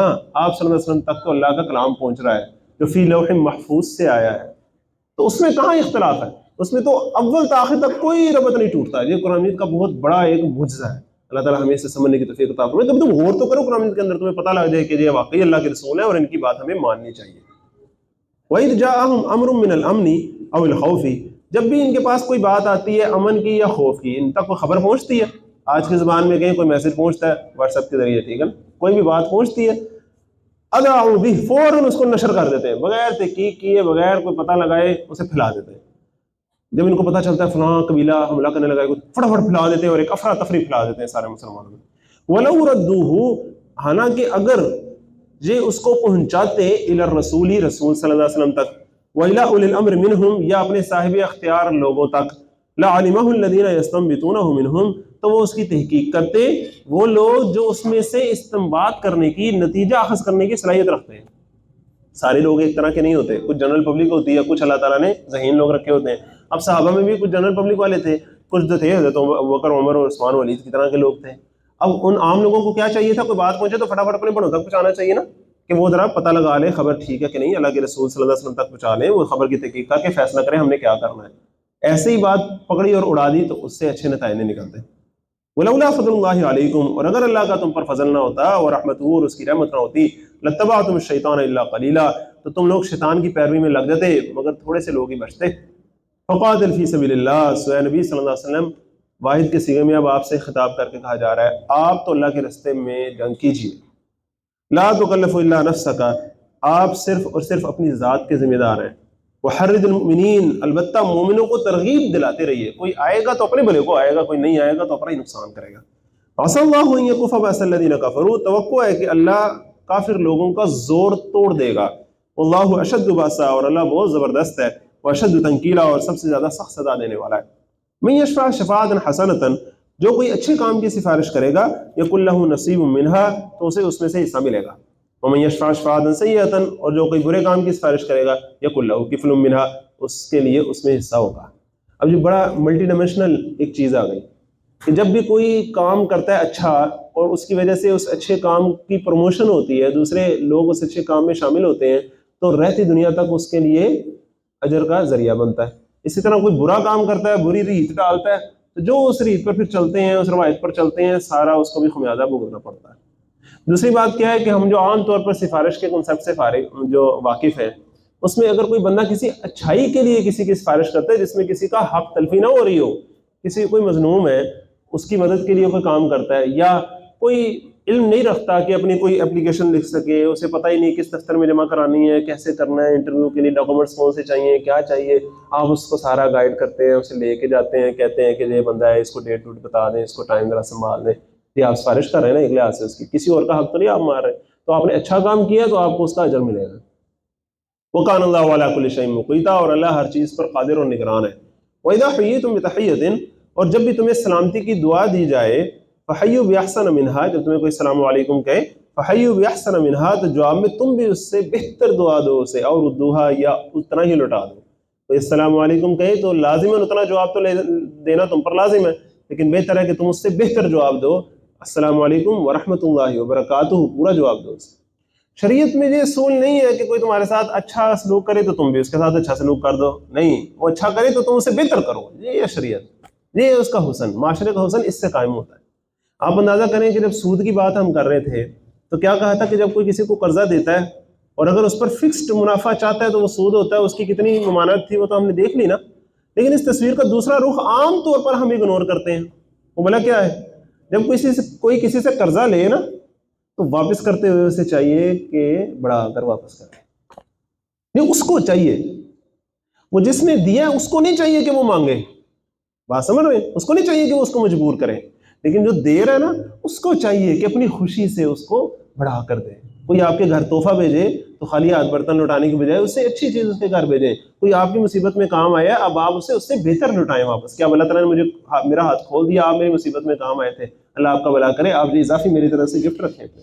یہ ہے معاشرے کا حسن, اللہ تعالیٰ ہمیں یہ نصیب فرمائے. ادھر معاملہ کیا ہوتا ہے, جو کسی نے دیا وہ بھی واپس نہیں کرتے, اس سے بہتر کیا واپس کرنا. ان اللہ کان علی کل شیء حسیبا, بے شک اللہ ہر چیز کا حساب لینے والا ہے. اللہ لا الہ الا ہو، اللہ لا الہ الا ہو، اس کے علاوہ کوئی الہ نہیں ہے، لا یجمعنکم الی یوم القیامہ، وہ تم سب کو قیامت کے دن ضرور جمع کرے گا، لا ریب فیہ، جس کے آنے میں کوئی شک نہیں ہے، ومن اصدق من اللہ حدیثا، اور اللہ سے زیادہ سچا کون ہوگا اپنی بات میں، فما لکم فی المنافقین فئتین، پھر کیا ہو گیا تمہیں مسلمانوں، تم منافقین کے معاملے میں دو گروہ بن گئے ہو۔ اب کیا تھا کہ مسلمان بھی جو وہاں موجود تھے جنہوں نے اسلام قبول کیا، رفتہ رفتہ ان کی تربیت ہوئی ہے۔ آپ غور کریں نا، 1000 بندہ لے کے آپ صلی اللہ علیہ وسلم غزوہ احد کے لیے نکل رہے تھے، بیچ میں سے کتنے بندے نکل گئے؟ 300 واپس چلے گئے۔ چند سالوں بعد آپ صلی اللہ علیہ وسلم 1400 بندے لے کر آ رہے ہیں صلح حدیبیہ کے موقع پر، کوئی ہتھیار ان کے پاس نہیں ہے، پتہ لگ گیا اب یہاں مر کے جانا ہے اگر جانا ہے تو، لیکن 1400 کیا کرتے ہیں؟ موت پر بیعت کر لیتے ہیں۔ ایک بہتری آ گئی نا ان کے اندر، ایک لیول کے، آہستہ آہستہ ان کے پوری جماعت میں بہتری آتی چلی جا رہی ہے، ان کی بھی ٹریننگ ہوتی چلی جا رہی ہے۔ اب یہ انیشل لیول پر کیا تھا کہ منافقین کے معاملے میں چونکہ ان کے پرانی ان سے دوستیاں تھیں، ان سے تعلقات تھے، اور ظاہری بات ہے وہاں اوپنلی تو کسی کو نہیں کہا جاتا تھا کہ یہ بھی بندہ منافق ہے، یہ بندہ منافق ہے، اس کی حرکتیں منافقوں والی ہوتی تھی نا۔ تو جب کوئی ایسی حرکت ہوتی تھی تو سچے جو مومن ہیں وہ کہتے تھے کہ اس بندے کو سزا دینی چاہیے، اس کو ایسے کرنا چاہیے، لیکن جو اس کے پرانے دوست وغیرہ سب ہوتے تھے وہ اپنی دوستیوں کا بھی کچھ نہ کچھ خیال رکھتے تھے، جس کی وجہ سے اب وہ معاملہ تھوڑا عجیب سا چلتا تھا وہاں، جس کی وجہ سے حکمت کے تحت پھر منافقین کو سزا اس طرح نہیں دی گئی پورے عرصے میں، تاکہ انارکی پیدا نہ ہو جائے، آپس میں خانہ جنگی نہ شروع ہو جائے۔ جس قبیلے کے بندے کو سزا دی جائے گی اس قبیلے کی حمیت جاگ جائے گی، وہ کہیں گے ہمارے قبیلے کے بندے کے ساتھ انہوں نے ایسا کیا ویسا کیا۔ تو فما لکم فی المنافقین فئتین، اب سمجھایا جا رہا ہے انہیں کہ تم لوگوں کو کیا ہو گیا، تم منافقین کے بارے میں دو گروہ بن گئے ہو، واللہ ارکسہم بما کسبوا، جبکہ اللہ نے واپس لوٹا دیا ان کو گمراہی کی وجہ سے، ان کے کرتوتوں کی وجہ سے۔ اتریدون ان تہدوا من اضل اللہ، کیا تم چاہتے ہو کہ اس کو ہدایت دے دو جسے اللہ نے گمراہ نہیں دیا، ومن یضلل اللہ، اور جسے اللہ ہی گمراہ کر دے، فلن تجد له سبیلا، تم اس کے لیے کوئی رستہ نہیں پاؤ گے۔ ودوا لو تکفرون، یہ منافق دل سے چاہتے ہیں کہ تم بھی کافر ہو جاؤ، کما کفروا، جیسے وہ کافر ہو گئے، فتکونون سواء، تاکہ وہ سارے ایک جیسے ہو جائیں، فلا تتخذوا منهم اولیاء، لہٰذا ان میں سے کسی کو بھی دوست نہ بناؤ، حتی یہاجروا فی سبیل اللہ، یہاں تک کہ وہ اللہ کے رستے میں ہجرت کر دیں۔ اب کیا مہاجرین کے اوپر جو چیزیں زیادہ سخت تھیں ان میں سے ٹاپ کی چیز تھی ہجرت، اپنا گھر بار چھوڑ کے سب کچھ چھوڑ کے چلے جانا کوئی مذاق بات نہیں ہے، بڑی سیریس بات تھی۔ اب بالخصوص اس زمانے میں جب اس ریاست کی ابتدا ہو چکی ہے مدینے میں، اور اب جب کلیش شروع ہو گیا کفار کے ساتھ، تو اب آپ صلی اللہ علیہ وسلم نے آرڈر کر دیا کہ جو جو کہیں کہیں مسلمان ہیں سارے اپنا گھر بار چھوڑ کے ادھر پہنچے، طاقت چاہیے، اور اب ایک نئی ریاست کی ہم تعمیر میں اپنا خون پسینہ ایک کر رہے ہیں، سارے مل کے پہنچے، یہاں دفاع کرنا ہے مدینے کا، اور اس کو ہم نے مرکز بنانا ہے اسلام کا۔ اب سب سے اوپن مطالبہ ہے کہ پہنچے، جیسے بھی ہوتا ہے پہنچے، اللہ یہ کہ کسی کو قید کر لیا ہو، جس طرح مکے میں کچھ لوگوں کو قید کر لیا گیا تھا کہ نہیں جا سکتے تم، یا بہت ہی کوئی غریب مسکین ہو جو نہ جا سکتے ہو، جن کا آگے ذکر آئے گا، جو جانتے بوجھتے استطاعت رکھتے ہوئے بھی ہجرت نہیں کرے گا، اس کے پھر ایمان کی نفی ہے، گویا یہ اب منافقت کی علامت ہے۔ اب یہاں اس کا ذکر کیا جا رہا ہے کہ تمہارے لیے اب وارننگ ہے، ہجرت کر جو اور آ جاؤ ہمارے پاس۔ فَإِن تَوَلَّوْا، پھر اگر وہ روگردانی کریں ہجرت سے، فَخُذُوهُمْ وَاقْتُلُوهُمْ حَيْثُ وَجَدتُّمُوهُمْ، تو پکڑو انہیں اور قتل کرو جہاں کہیں بھی تم انہیں پاؤ، وَلَا تَتَّخِذُوا مِنْهُمْ وَلِيًّا وَلَا نَصِيرًا، اور تم ان میں سے کسی کو دوست اور مددگار نہ بناؤ، إِلَّا الَّذِينَ يَصِلُونَ إِلَىٰ قَوْمٍ بَيْنَكُمْ وَبَيْنَهُم مِّيثَاقٌ۔ اب اس کی جو ایکسیپشن نکل رہی ہے وہ دیکھنے، پھر بات آپ کے سامنے پوری ہوگی۔ مگر وہ لوگ اس حکم سے ایکسیپشن رکھتے ہیں، یصلون الی قوم، جو جا ملے ایسی قوم سے، بینکم و بینہم میثاق، جن کے اور تمہارے درمیان صلح کا معاہدہ ہے۔ اب فرض کریں مدینے کے گرد 3 طرح کے قبیلے ہیں، ایک قبیلے سے مدینے والوں کی جنگ کا اعلان ہے کہ بھی ان سے ہماری جنگ جاری ہے، مسلمان کہہ رہے ہیں بھائی جو جو ادھر مسلمان ہیں ہمارے پاس آ جائے، ہجرت کر کے ادھر آ جائے، پھر نہ ہو ہم جب آئیں گے لڑیں گے تو پھر لڑائی ہوگی تو پھر خون خرابہ ہوگا، آ جائیں ادھر۔ ایک تو وہ لوگ ہیں۔ دوسرا ایک قبیلہ ہے جن کے ساتھ مسلمانوں کا معاہدہ ہے امن کا، اب وہاں معاملہ ڈیفرنٹ ہے، وہاں معاملہ کیا ہے کہ وہاں ان کو نہیں جا کے مارنا، کیونکہ عہد کی پاسداری کرتا ہے مومن۔ او جاؤکم حسرت صدورہم، یا وہ تمہارے پاس آ جائیں، اب کچھ لوگ آپ کے پاس آ جاتے ہیں، حسرت صدورہم کہ ان کے دل تنگ آ چکے ہوئے ہیں، ان یقاتلوکم او یقاتلوا قومہم، اس بات سے کہ وہ آپ سے لڑیں یا اپنی قوم سے لڑیں۔ وہ کہتے ہیں سر دیکھیں ہم کمزور ہیں، ہم آپ کے خلاف بھی نہیں لڑ سکتے، اور ہم آپ کے ساتھ مل کے اپنی قوم کے خلاف بھی نہیں لڑ سکتے، آپ پلیز ہمیں نیوٹرل رہنے دیں۔ اسلام نے انہیں بھی کہا کہ چلو ٹھیک ہے پیچھے ہو جاؤ، جب ہماری لڑائی ہوگی بیچ میں نہیں آنا تمہیں، اگر ہماری لڑائی ہوگی تم ان کی طرف سے آؤ گے پھر ہم تمہیں نہیں دیکھیں گے کہ تم کون ہو، سائڈ پر ہو جاؤ اگر ہونا تو جو سائڈ پر ہو جائے ٹھیک ہے۔ وَلَوْ شَاءَ اللَّهُ لَسَلَّطَهُمْ، اور اگر اللہ ان کو تم پر وَلَوْ شَاءَ اللَّهُ لَسَلَّطَهُمْ عَلَيْكُمْ، اور اگر اللہ ان کو تم پر غالب کر دیتا فَلَقَاتَلُوكُمْ، تو پھر وہ تم سے ضرور جنگ کرتے. فَإِنِ اعْتَزَلُوكُمْ، پس اگر وہ کنارہ کش رہے تم سے، تمہارے سے لڑائی نہ کریں، فَلَمْ يُقَاتِلُوكُمْ، اور تم سے جنگ نہ کریں، وَأَلْقَوْا إِلَيْكُمُ السَّلَامَ، اور تمہارے آگے صلح کی درخواست پیش کریں، فَمَا جَعَلَ اللَّهُ لَكُمْ عَلَيْهِمْ سَبِيلًا، تو اللہ تعالیٰ نے تمہارے لیے ان کے خلاف کوئی قدم اٹھانے کا جواز نہیں رکھا، پھر تم نے ان کے خلاف قدم نہیں اٹھانا اگر وہ صلح پسند ہو تو. سَتَجِدُونَ آخَرِينَ، ان قریب تم کچھ اور لوگوں کو بھی پاؤ گے، یریدون، جو چاہتے ہیں، ان یأمنوکم ویأمنوا قومہم، جو تم سے بھی امن میں رہیں، اپنی قوم سے بھی امن میں رہیں، انہیں کوئی کچھ نہ کہے. کلما ردوا الی الفتنہ، جب بھی موقع پاتے ہیں وہ کسی فتنے کا، ارکسوا فیہا، تو اوندے منہ پڑ دیتے ہیں اس میں. جب کوئی موقع ملے انہیں سرکشی کرنے کا، سرکشی کرتے ہیں. جب کوئی موقع نہیں ہوتا تو کہتے ہیں نہیں ہم تو نہیں، نہ ان سے لڑنا چاہتے، نہ آپ سے لڑنا چاہتے. فَإِن لَمْ يَعْتَزِلُوكُمْ، پس اگر یہ لوگ تم سے کنارہ کش نہ رہیں، وَيُلْقُوا إِلَيْكُمُ السَّلَامَ، اور تمہارے آگے صلح کی درخواست پیش نہ کریں، وَيَكُفُّوا أَيْدِيَهُمْ، اور تمہارے سے اپنے ہاتھ نہ روک کے رکھیں، یعنی کہ تم سے جنگ کریں، فَخُذُوهُمْ وَاقْتُلُوهُمْ حَيْثُ ثَقَفْتُمُوهُمْ، تو پکڑو انہیں اور قتل کرو جہاں کہیں تمہیں پاؤ. وَأُولَٰئِكُمْ جَعَلْنَا لَكُمْ عَلَيْهِمْ سُلْطَانًا مُبِينًا، یہی وہ لوگ ہیں کہ جن کے بارے میں ہم نے تمہیں کھلا اختیار دے دیا. وَمَا كَانَ لِمُؤْمِنٍ أَن يَقْتُلَ مُؤْمِنًا، اب یہ ساری جنگ کی کیفیت ہے، اس دوران کتنا حساس رہنے کی ضرورت ہے مومن کو. مومن کی جنگ کافر کی جنگ کی طرح کی نہیں ہے. اسلام نے پہلی دفعہ جنگی اصول دیے کہ جنگ کیا ہوتی ہے. عورتوں کو نہیں قتل کرنا، بچوں کو نہیں قتل کرنا، بوڑھوں کو نہیں قتل کرنا، مذہبی رہنماؤں کو قتل نہیں کرنا، کھیتوں کو آگ نہیں لگانی، درختوں کو آگ نہیں لگانی، آبادیوں میں رہنے والے لوگ جو اپنے گھروں کے اندر ہیں ان کو نہیں مارنا، جو تم سے صلح کی پیشکش کرتے اسے نہیں مارنا، جو تمہارا قیدی بن جائے اسے نہیں مارنا، جو جس بندے کو تم مار دو اس کو مسئلہ نہیں کرنا. کیسے کیسے اصول اسلام نے پہلی دفعہ دیے. پوری بستیوں کو آگ لگا دیتے تھے لوگ، بچوں کو قتل کر دینا، کیا کیا کچھ ہوتا تھا. اسلام نے پہلی دفعہ وہ اصول دیے. ان اصولوں کی کچھ چیزیں یہاں آ رہی ہیں. وما كان لمؤمن ان يقتل مؤمنا الا خطأ، کسی مومن کے لیے یہ روا نہیں ہے، یہ سوٹ نہیں کرتا کسی مومن کو کہ وہ کسی مومن کو قتل کرے، الا خطأ، بٹ بائی مسٹیک، مگر غلطی سے اگر کوئی ہو جائے تو قتل خطا ہو جائے. ومن قتل مؤمنا خطأ، اور جس نے کسی مومن کو غلطی سے قتل کر دیا، فتحریر رقبۃ مؤمنۃ، تو اب اس پر لازم ہے کہ وہ ایک مومن غلام آزاد کرے. اب دیکھیے قرآن کے جو اصول ہیں نا، جو قوانین ہیں، وہ بڑے لازم و ملزوم کی حیثیت میں جڑے ہوتے ہیں آپس میں. ایک تعزیراتی قانون کا ذکر ہو رہا ہوگا، اسلام بیچ میں عبادات کا ذکر بھی کرے گا، بیچ میں مالی معاملات کا بھی ذکر کرے گا، بیچ میں معاشرتی چیزیں بھی کرے گا. یا ایسے آپس میں انٹر کنیکٹڈ ہوتی ہیں نا شریعت کے سارے احکامات کے، ان کو علیحدہ نہیں کیا جا سکتا. اسلامی قانون وہ مغرب کے قانون کی طرح کا نہیں ہے کہ آپ اس قانون کا ایک حصہ پکڑ کے صرف اپنی طرف لے آئے. نہیں، اسلامی شریعت تو ایز اے ہول ہے، کل کا کل ایک ہے. وہ اس کے حصے بکھرے کر کے نہیں اس کے فائدہ لیا جا سکتا. کل کا کل لو، نہیں تو پھر تمہیں کوئی فائدہ نہیں ہوگا اس کا. اب دیکھیں ذرا بات ہو رہی قتل کی، قتل میں بیچ میں کیسی کیسی چیزیں آئیں گی.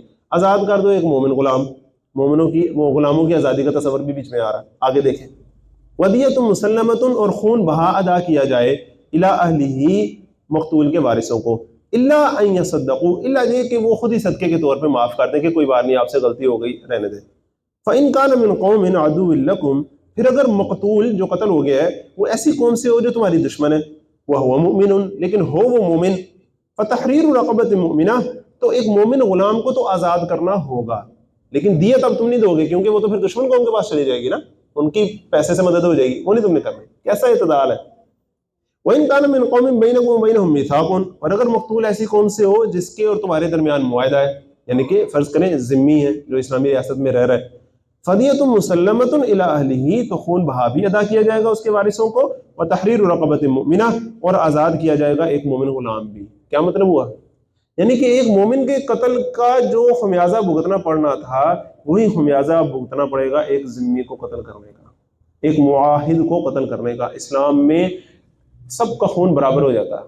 اسلامی ریاست میں غیر مسلم ہو چاہے مسلمان ہو، اس کا خون برابر ہے، قانون کی نظر میں سب برابر ہے بحیثیت انسان. فمن لم یجد، پھر جس کو غلام میسر نہ ہو آزاد کرنے کے لیے، فصیام شہرین متتابعین، تو وہ 2 مہینے کے لگاتار روزے رکھیں، توبۃ من عند اللہ، توبۃ من اللہ، اللہ سے توبہ کرنے کے لیے. وکان اللہ علیما حکیما، اور اللہ ہر بات جاننے والا، حکمت والا ہے.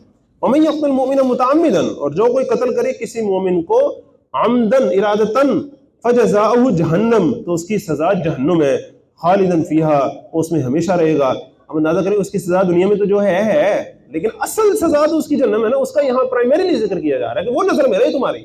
دنیا کی سزا سے تو تم بچنے کی کوئی نہ کوئی کوشش کرو گے، جہنم سے کیسے بچ سکتے ہو تم؟ تو بی کیئرفل، اصل سزا تو تمہاری پھر آگے انتظار کر رہی ہے. خالدن فیہا، وہ اس میں ہمیشہ رہے گا. وغضب اللہ علیہ، اور اللہ کا غضب ہوگا اس پر. ولعنہ، اور اللہ کی لعنت ہوگی اس پر. وأعد له عذابا عظیما، اور اس کے لیے عذاب عظیم تیار کر رکھا ہے. خون کی کتنی اہمیت ہے آپ اندازہ کریں. اس پوری کائنات میں سب سے زیادہ سینکٹیٹی جس چیز کو حاصل ہے وہ انسانی خون ہے.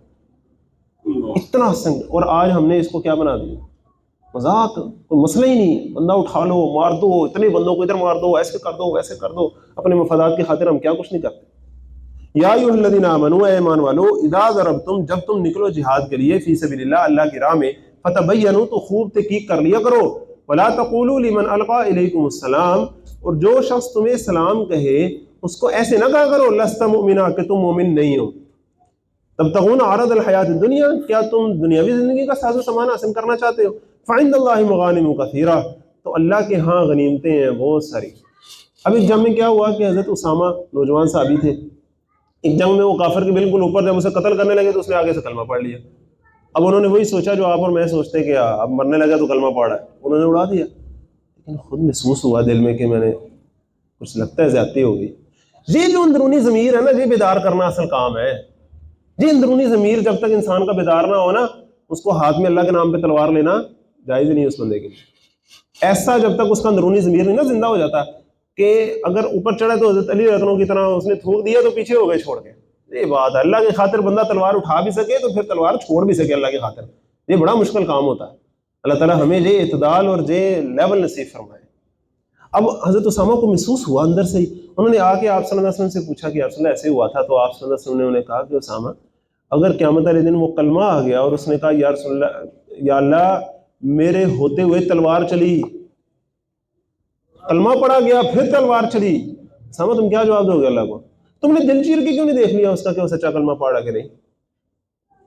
تم دیکھ سکتے تھے، نہیں دیکھ سکتے نا، کلمے کی موجودگی میں تم نے تلوار چلا دی. اور آج ہمارے دیکھیں یہاں معاملات کیا ہیں. اللہ ہمیں بچائے. مارنے والے کو نہیں پتا کیوں مار رہا ہے، مرنے والے کو نہیں پتا کیوں مار رہا ہے، کس کے اشارے پہ کس کے حکم پہ کیا کیا کچھ ہو ہی جا رہا ہے. اللہ تعالیٰ ہمیں اس چیز سے بچائے. یہ ہے ہماری گراوٹ کی انتہا.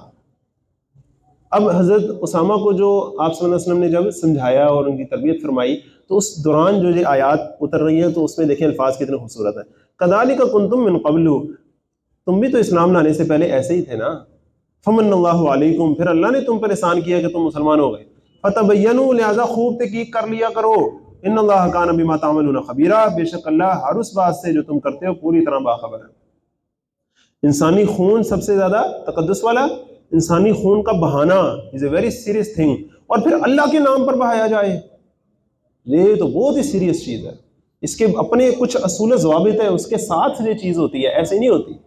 اسلام کا جو قتال ہے نا، وہ ایک ماہر سرجن کی سرجری ہے، وہ کسی کسائی کی چیر پھاڑ نہیں ہے. اس کو سمجھیں، فرق ہے نا، کاٹتے تو دونوں ہی ہیں لیکن ماہر سرجن کاٹتا ہے منیمم بلڈ شیڈ کے ساتھ جتنا ہو سکے وہ کاٹتا ہے. بہتر سرجن کون ہوتا ہے؟ ہمارے سر سلطان ہوتے تھے آئی کے، ان کے بارے میں مشہور تھا کہ بھئی اتنے ایم ایم کا کٹ لگا کے لوگ موتیے کا آپریشن کرتے ہیں. یہ اتنے بہترین سرجن ہے کہ یہ اس سے 2 mm کم کا کٹ لگا کے نکال لیتے ہیں. تو بہتر سرجن کون ہوتا ہے؟ جو کم کٹ لگائے، چھوٹا سا چھوٹا نشان چھوڑے اور کام کر دے، وہ بہتر سرجن ہوتا ہے نا. تو اسلام کا جو قتال ہے وہ ایک سرجری کی طرح اصلاح کی خاطر، علاج کی خاطر معاشرے کی اس کے بری چیز کو کاٹ کر الگ کرنا ہوتا ہے. وہ چیر پھاڑ نہیں ہوتی. اس لیے اس کے پورے اصول ہیں، ضوابط ہیں جس کے تحت وہ کام کیا جاتا ہے. لا يستوي القاعدون من المؤمنین، گھر بیٹھ رہنے والے مسلمان برابر نہیں ہیں. غیر اولی الضرر، جو بغیر کسی عذر کے گھر بیٹھے رہتے ہیں. والمجاہدون فی سبیل اللہ، اور جہاد کرنے والے اللہ کی راہ میں، باموالہم وانفسہم، اپنے مال اور اپنی جانوں سے. فضل اللہ المجاہدین، اللہ نے جہاد کرنے والوں کو فضیلت دی ہے، باموالہم وانفسہم، اپنے مال اور جان سے. علی القاعدین درجہ، بیٹھ رہنے والوں پر درجے کے اعتبار سے بہت فضیلت دی ہے. وَكُلٌّ وَعَدَ اللَّهُ الْحُسْنَى، اگرچہ سب سے اللہ تعالیٰ نے بھلائی کا وعدہ کر رکھا ہے. اب یہاں جہاد کا لفظ اصل میں قتال کے معنی میں آ رہا ہے، اور قتال جو ہے وہ فرض کفایہ ہے. ظاہری بات ہے جس کے پاس استطاعت ہوگی اور جتنی ضرورت ہوگی اس حساب سے ہی لوگ جائیں گے. وَفَضَّلَ اللَّهُ الْمُجَاهِدِينَ عَلَى الْقَاعِدِينَ أَجْرًا عَظِيمًا، لیکن اللہ نے مجاہدین کو بیٹھ رہنے والوں پر بہت بڑا اجر سے فضیلت دی ہے. درجات منہ مغفرۃ و رحمہ، یعنی بڑے درجے ہیں اس کی طرف سے اور مغفرت اور رحمت ہے، وکان اللہ غفور رحیمہ، اور اللہ بے انتہا بخشنے والا، ہر حال میں رحم کرنے والا ہے۔ ان الذین توفاہم الملائکہ، بے شک وہ لوگ جن کی روحیں قبض کریں گے فرشتے، ظالمی انفسہم، اس حال میں کہ وہ اپنی جانوں پر ظلم کر رہے تھے، قالو، تو فرشتے پوچھیں گے فیما کنتم، تم کیا کرتے رہے ہو؟ قالو، وہ کہیں گے کنا مستضعفین فی الارض، ہم زمین میں کمزور اور بے بس تھے، ہم ظلم ہوتے دیکھتے تھے، ہم ظلم سہتے تھے، لیکن ہم کچھ کر نہیں سکتے تھے۔ قالو، فرشتے کہیں گے الم تکن ارض اللہ واسعہ، کیا اللہ کی زمین وسیع نہیں تھی؟ فتہاجروا فیہا، تو تم اس میں ہجرت کر جاتے۔ فاولئک مأواہم جہنم، سو یہی وہ لوگ ہیں جن کا ٹھکانہ جہنم ہے، وساءت مصیرا، اور بہت بری جگہ ہے۔ جب اسلامی ریاست اپنی ابتدائی شکل میں مدینے میں چل رہی ہے تو سب سے کہا جا رہا ہے کہ ادھر آئیں، تو اب کوئی اگر ادھر بیٹھ کے کہے کہ میں کیا کروں گا، میں تو دین کے احکامات پر عمل نہیں کر سکتا، یہ وہ، تو اب وہ مانا نہیں چلے گا، ادھر آئے، ادھر دین پر عمل ہو رہا ہے نا، ادھر آ کر عمل کریں۔ اللہ تعالیٰ ہمیں وہ مقام بننے کی توفیق عطا فرمائے۔ وہ مقام پاکستان ہے جس کو ہم نے خلافت راشدہ کا نمونہ بنانا تھا، تاکہ خلافت راشدہ کا نمونہ بنتا، تاکہ پورے جو مسلمان ممالک ہیں ان کے اندر بھی ایک روح پیدا ہوتی خلافت کی، پھر پوری امت مسلمہ ایک جان ہو کر کھڑی ہوتی ہے، اور خلافت کا وہ حیا ہوتا کہ جس کا اللہ کے رسول صلی اللہ علیہ وسلم نے اشارہ کیا ہوا ہے اور ہم سے اللہ تعالیٰ نے وعدہ فرمایا ہوا ہے۔ اللہ تعالیٰ ہمیں اس کے لیے کوشش کرنے کی توفیق عطا فرمائے۔ الا المستضعفین من الرجال، مگر وہ کمزور اور بے بس مرد، والنساء، اور عورتیں، والولدان، اور بچے، لا یستطیعون حیلہ، جو کوئی تدبیر نہیں پاتے، ولا یہتدون سبیلا، اور کوئی رستہ ان کے لیے موجود نہیں ہے، وہ کوئی رستہ نہیں پاتے۔ فاولئک عسى اللہ ان یعفو عنہم، سو یہی لوگ ہیں کہ امید ہے کہ اللہ انہیں معاف کر دے گا، وکان اللہ غفورا غفورا، اور اللہ بے حد معاف کرنے والا، بڑا بخشنے والا ہے۔ ومن یہاجر فی سبیل اللہ، اور جو شخص اللہ کی راہ میں ہجرت کرے گا، یجد فی الارض مراغما کثیرا وسعہ، وہ زمین میں بہت سے ٹھکانے پائے گا اور فراخی پائے گا۔ ومن یخرج من بیتہ، اور جو نکلا اپنے گھر سے، مہاجرا الی اللہ ورسولہ، اللہ اور اس کے رسول کی طرف ہجرت کر کے۔ اب یہ ہجرت کی جو بات آ رہی ہے، اس میں ذرا اس بات کو ذرا سمجھ لیجیے، جس طرح جہاد کے مختلف درجے ہیں نا، جس کا ہم انشاءاللہ ذکر کریں گے آگے، اسی طرح ہجرت کے مختلف درجے ہیں۔ آپ صلی اللہ علیہ وسلم سے پوچھا گیا کہ ای الہجرت افضل یا رسول اللہ، سب سے زیادہ افضل ہجرت کون سی ہوتی ہے؟ تو آپ صلی اللہ علیہ وسلم نے فرمایا ان تہجر ما کرہ ربک، کہ تم چھوڑ دو ہر اس چیز کو جو تمہارے رب کو پسند نہیں ہے۔ پہلی ہجرت تو برے خیالات اور نظریات اور جذبات سے اپنے آپ کو کاٹنا ہوتا ہے، پہلی تو یہ ہجرت ہوتی ہے۔ پھر دوسرا کیا ہوتا ہے؟ بری عادات سے اور بری کمپنی سے اپنے آپ کو لگا کرنا ہوتا ہے، دوسرا کام یہ ہوتا ہے۔ اللہ تعالیٰ ہمیں پہلے یہ والی ہجرت تو کرنے کی توفیق عطا فرمائے۔ یہ تو آپ اور میں آج رات کر سکتے ہیں نا، آج رات ہم سوچیں کہ کون سی میری ایسی عادت ہے، میرے موبائل میں کون سی ایپ ہے، میری کون سی عادت ہے جو ٹھیک نہیں ہے، میری کون سی کمپنی ہے جو ٹھیک نہیں ہے، اس کو ڈیلیٹ کریں، دیکھیں جو شروع ہو جائیں گے انشاءاللہ۔ اس سے آگے بڑھ کر پھر دعوت و تبلیغ کے لیے ایک ہجرت ہوتی ہے۔ اب دیکھیں حضرت مصعب بن عمیر، انہوں نے مکے سے ہجرت کی نا مدینے کو 1 سال پہلے، اور جا کے وہاں وہ اسلام کی فضا قائم کی کہ پھر وہاں سے 70-72 لوگ آئے ہیں اور دعوت دینے آئے ہیں آپ صلی اللہ علیہ وسلم کو کہ آپ آئیں مدینے، ہم آپ کا دفاع کریں گے، ہم آپ کا ساتھ دیں گے۔ اب وہ جو ہجرت تھی وہ بھی تو ہجرت تھی نا جس نے پوری ہجرت کا دروازہ کھولا۔ تو یہ جو عظیم ہجرت ہے نا، اس کا دروازہ کھولنے کے لیے پہلے ایک ہجرت ہوتی ہے۔ اللہ تعالیٰ ہمارے نوجوانوں کو مصعب بن عمیر کے راستے پر چلنے کی توفیق عطا فرمائے۔ اس کے لیے بڑی خوبصورت ایک حدیث بھی ہے کہ جو دین کا علم حاصل کرنے کی راہ میں لگا ہوا تھا اور اس کو موت آ گئی، اور اس کی نیت یہ تھی کہ میں دین کا علم حاصل کر کے لیحیی بہ الاسلام، اس سے اسلام کو زندہ کروں گا، تو بس اس کے اور نبیوں کے درمیان جنت میں 1 درجے کا فرق ہوگا۔ یعنی کہ آپ یوں سمجھیں کہ نبیوں کی جنت کی جو فلور ہوگا نا، وہ اس شخص کی جنت کی روف ہوگی۔ ایسا نبیوں کی جنت کے نیچے اس کو جنت ملے گی، نبیوں کے قدموں میں اس کو جنت ملے گی، کیا شان ہوگی اس کی جنت کی۔ اللہ تعالیٰ ہمیں اس پر عمل کرنے کی توفیق عطا فرمائے۔ تو جو کوئی ہجرت کے لیے نکل پڑا ثم یدرکہ الموت، پھر اس کو موت نے آ لیا، فقد وقع اجرہ علی اللہ، تو اس کا اجر اللہ کے ذمہ ہو گیا، وکان اللہ غفور رحیمہ، اور اللہ غفور الرحیم ہے۔ وَإِذَا ضَرَبْتُمْ فِي الْأَرْضِ، اور جب تم زمین میں سفر کرو، فَلَيْسَ عَلَيْكُمْ جُنَاحٌ، تو تم پر کچھ گناہ نہیں، أَن تَقْصُرُوا مِنَ الصَّلَاةِ، کہ نماز میں قصر کر لیا کرو، ان خفتم ان یفتنکم الذین کفروا، اگر اندیشہ ہو تم کو کہ کافر لوگ تمہیں ستائیں گے۔ پھر آپ صلی اللہ علیہ وسلم کی سنت کے مطابق پورا ایک معاملہ ہے کہ قصر نماز جو ہے وہ ہم پڑھتے ہیں جب سفر ایک حد سے زیادہ ہوتا ہے۔ ان الکافرین کانوا لکم عدوا مبینا، بے شک کافر تمہارے کھلے دشمن ہیں۔ وَإِذَا كُنْتَ فِيهِمْ، اور اے نبی صلی اللہ علیہ وسلم جب آپ مسلمانوں کے درمیان موجود ہوں، فَأَقَمْتَ لَهُمُ الصَّلَاةَ، اور آپ ان کو نماز پڑھانے لگیں، جب اس وقت کی نماز ہے صلاۃ خوف جس طرح کہ بھی دشمن کے حملے کا خوف ہے تو آپ جنگ کے موقع پر ہیں، وہاں بھی آپ نے نماز پڑھانی ہے، تو اس کا بھی قرآن نے طریقہ بتایا۔ فَلْتَقُمْ طَائِفَةٌ مِّنْهُمْ مَعَكَ، تو چاہیے کہ ان میں سے ایک گروہ آپ کے ساتھ کھڑا ہو نماز میں، وَلْيَأْخُذُوا أَسْلِحَتَهُمْ، اور اپنے ہتھیار لیے رہیں اپنے ساتھ، فَإِذَا سَجَدُوا، پھر وہ جب سجدہ کر چکے، فَلْيَكُونُوا مِنْ وَرَائِكُمْ، تو چاہیے کہ یہ لوگ آپ سے پیچھے چلے جائیں، وَلْتَأْتِ طَائِفَةٌ أُخْرَىٰ، اور آ جائے وہ دوسرا گروہ، لَمْ يُصَلُّوا، جنہوں نے ابھی تک نماز نہیں پڑھی، فَلْيُصَلُّوا مَعَكَ، اور وہ آپ کے ساتھ نماز پڑھے، یعنی کہ آدھی آدھی نماز آپ صلی اللہ علیہ وسلم کے ساتھ پڑھ لیں اور باقی آدھی آدھی علیحدہ پڑھ لیں۔ وَلْيَأْخُذُوا حِذْرَهُمْ وَأَسْلِحَتَهُمْ، اور ضروری ہے کہ چکنا رہیں اور اپنے ہتھیار اپنے ساتھ رکھیں۔ وَدَّ الَّذِينَ كَفَرُوا، دل سے چاہتے ہیں وہ لوگ جو کافر ہیں، لَوْ تَغْفُلُونَ عَنْ أَسْلِحَتِكُمْ، کہ کاش تم اپنے ہتھیاروں سے غافل ہو جاؤ، وَأَمْتِعَتِكُمْ، اور اپنے سامانوں سے غافل ہو جاؤ، فَيَمِيلُونَ عَلَيْكُمْ مَيْلَةً وَاحِدَةً، اور وہ تم پر ایک دم ٹوٹ پڑے۔ حضرت خالد بن ولید ابھی مسلمان نہیں ہوئے تھے، وہ کہتے ہیں میں نے مسلمانوں کو گھیرا ہوا تھا، تو انہوں نے نماز جب پڑھی، جب نماز پڑھ کے فارغ ہوئے تو میں نے محسوس کیا یہ آدھے تو سارے نماز میں لگے ہوئے تھے، میں فوراً ان پر حملہ کر سکتا تھا، میں نے ارادہ کر لیا کہ انہوں نے کون سا ایک دفعہ پڑھنی ہے، ابھی تھوڑی دیر بعد پھر نماز پڑھنی ہے، تو یہ نماز پڑھیں گے تو میں ان پر حملہ کر دوں گا۔ لیکن وہ اگلی نماز سے پہلے پہلے اللہ تعالیٰ نے یہ احکامات نازل کر دیے، اور حضرت خالد نے دیکھا کہ اب تو یہ نماز ایسے پڑھ رہے ہیں کہ میں ان کے اوپر حملہ نہیں کر سکتا، اب تو یہ آدھے ان کے پیرا دے رہے ہیں، آدھے نماز پڑھ رہے ہیں۔ وَلَا جُنَاحَ عَلَيْكُمْ، اور کچھ گناہ نہیں ہے تم پر، إِن كَانَ بِكُمْ أَذًى مِّن مَطَرٍ، کہ اگر تمہیں بارش کی وجہ سے کوئی تکلیف ہو، أَوْ كُنتُم مَرْضَىٰ، یا تم بیمار ہو، أَن تَضَعُوا أَسْلِحَتَكُمْ، کہ تم اپنے ہتھیار اتار لو، وَخُذُوا حِذْرَكُمْ، لیکن چکنا رہنا، بی کیئرفل، ان اللہ اعد للکافرین عذابا مہینا، اور یہ جو کافر ہیں جن کی وجہ سے ہمیں ساری اپنی ایڈجسٹمنٹ کرنی پڑ رہی ہے، تو بے شک اللہ نے تیار کر رکھا ہے کافروں کے لیے رسوا کن عذاب۔ فَإِذَا قَضَيْتُمُ الصَّلَاةَ، پھر جب تم ادا کر چکو نماز، فَاذْكُرُوا اللَّهَ، تو اللہ کو یاد کرتے رہو، قِيَامًا وَقُعُودًا وَعَلَىٰ جُنُوبِكُمْ، کھڑے بیٹھے اپنے پہلوؤں کے بل ہر حال میں۔ فَإِذَا اطْمَأْنَنْتُمْ فَأَقِيمُوا الصَّلَاةَ، پھر جب خوف دور ہو جائے تمہارا تو نماز کو تمام شرائط اور آداب کا لحاظ رکھتے ہوئے قائم کرو۔ ان الصلاۃ کانت علی المؤمنین کتابا موقوتا، بے شک نماز تو مومنوں پر وقت کی پابندی کے ساتھ فرض کی گئی ہے۔ بالخصوص آپ کے میرے لیے کام کیا ہے کہ ہم مسجد کا جو ٹائم ٹیبل ہے اس کے ساتھ اپنے آپ کو ٹیون کر کے نماز کے لیے اپنی روٹین سے نکلیں اور آئیں اور مسجد میں نماز پڑھیں۔ نماز تو ویسے بھی ہو جاتی ہے اپنی مرضی سے، جب بندہ ٹائم آگے پیچھے کر کے پڑھتا ہے، لیکن نماز قائم کرنے کا جو اثر اس کی زندگی پر پڑتا ہے وہ اسی طرح پڑتا ہے۔ ولا تہنوا فی ابتغاء القوم، اور دشمن کا تعاقب کرنے میں کمزوری نہ دکھانا۔ ان تکونوا تعلمون، اگر تم تکلیف اٹھاتے ہو، فانہم یعلمون کما تعلمون، تو بے شک وہ بھی تو تکلیف اٹھاتے ہیں جیسے تم تکلیف اٹھاتے ہو۔ وترجون من اللہ ما لا یرجون، اور تم اللہ سے امید رکھتے ہو جو کہ وہ نہیں رکھتے۔ وکان اللہ علیما حکیما، اور اللہ علیم و حکیم ہے۔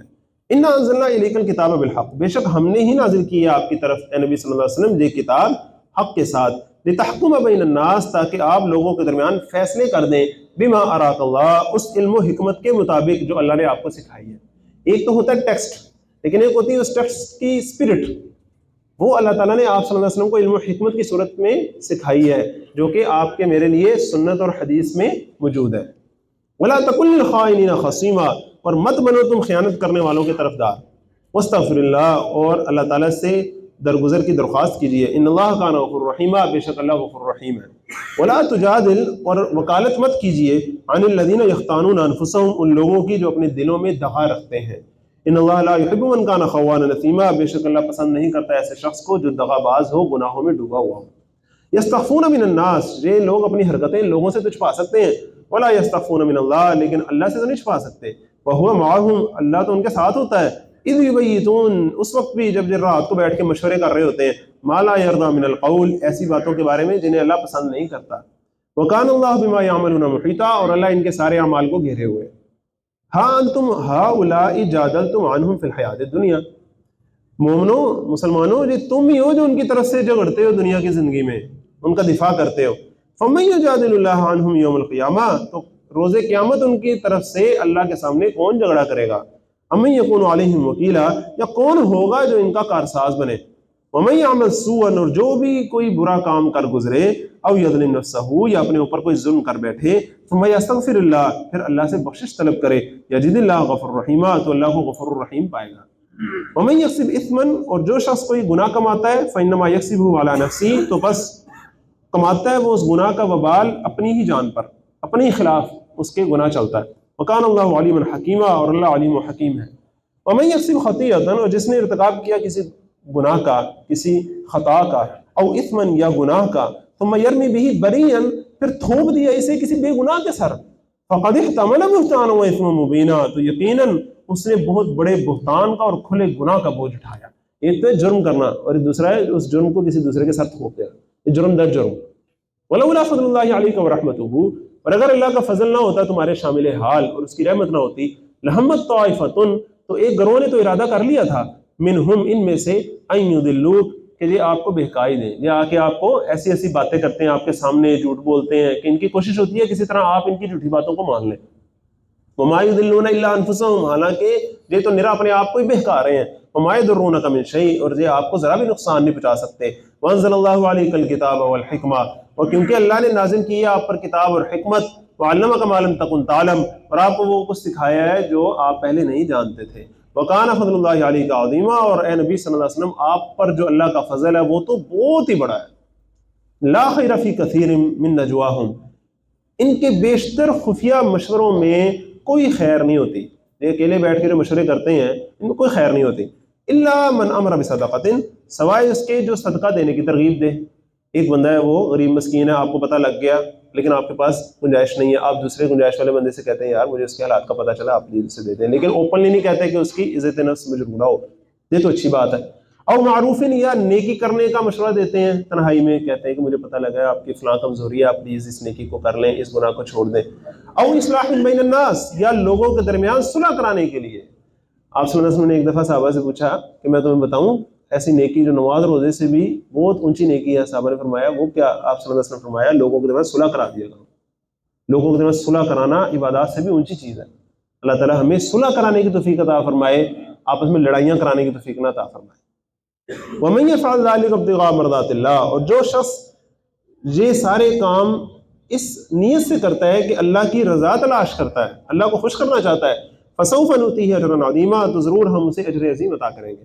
وَمَن يُشَاقِقِ الرَّسُولَ، اور جس نے رسول صلی اللہ علیہ وسلم کی مخالفت کی، مِن بَعْدِ مَا تَبَيَّنَ لَهُ الْهُدَىٰ، اس کے بعد بھی کہ اس کے سامنے ہدایت کھل کر آ چکی ہے، وَيَتَّبِعْ، اور وہ چلا غیر سبیل المؤمنین، مومنین کی راہ کے خلاف۔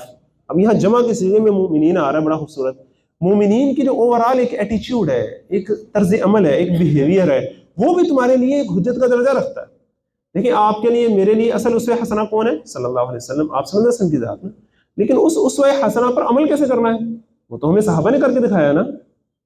تو آپ صلی اللہ علیہ وسلم کے اسوے پر عمل کرنے کا جو طریقہ ہے اس کے لیے اسوہ حسنہ تمہارے لیے صحابہ ہیں نا، انڈائریکٹ صحیح۔ لہٰذا صحابہ کا جو طرز عمل ہے بالخصوص وہ طرز عمل جس پر صحابہ کا اجماع ہے، سارے صحابہ متفق ہیں ایک چیز کے اوپر، اور اگر ایک بندہ اس سے ہٹ کر لہذا ہی اپنا طریقہ نکالے تو دوسرے الفاظ میں وہ یہ کہتا ہے کہ دین کی مجھے زیادہ سمجھ آ گئی ہے، نعوذ باللہ سارے صحابہ کو سمجھ نہیں تھی، مجھے آ گئی ہے، یہ بڑی گمراہی کی بات ہوتی ہے، اللہ تعالیٰ ہمیں اس سے بچائے۔ تو قرآن تو ہے ہی ہے، اس کے بعد سنت بھی ہے، لیکن اس سنت کے تحت جو ایک چیز ہے وہ کیا ہے؟ اجماع ہے۔ سارے صحابہ مل کر جب ایک چیز پر جمع ہو جاتے ہیں تو وہ امت کے نزدیک ایک حجت کا درجہ رکھتی ہے۔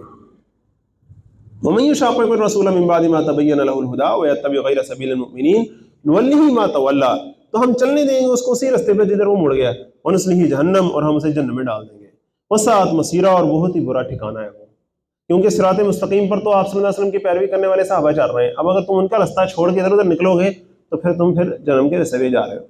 ان اللہ لا یغفر ان یشرک بہ، بے شک اللہ معاف نہیں کرتا یہ گناہ کہ اس کے ساتھ کسی کو شریک ٹھہرایا جائے، ویغفر ما دون ذلک لمن یشاء، اور معاف کر دیتا ہے شرک کے علاوہ باقی جتنے بھی گناہ ہوتے ہیں جس کے لیے چاہتے ہیں۔ ومن یشرک باللہ، اور جس نے اللہ کا کسی کو شریک بنایا، فقد ضل ضلالا بعیدا، تو یقیناً وہ بھٹک گیا گمراہی میں بہت دور۔ ان یدعون من دونہ الا اناثا، یہ مشرک تو اللہ کے علاوہ صرف کچھ دیویوں کی عبادت کرتے ہیں، کچھ مونس نام رکھے ہوئے انہوں نے، ان کی عبادت کرتے ہیں۔ وَإِن يَدْعُونَ إِلَّا شَيْطَانًا مَرِيدًا، اور یہ تو ان کی بھی نہیں عبادت کرتے بلکہ جو شیطان کی عبادت کرتے ہیں جو باغی ہے، اس نے ان کو یہ پٹیاں پڑھائی ہیں۔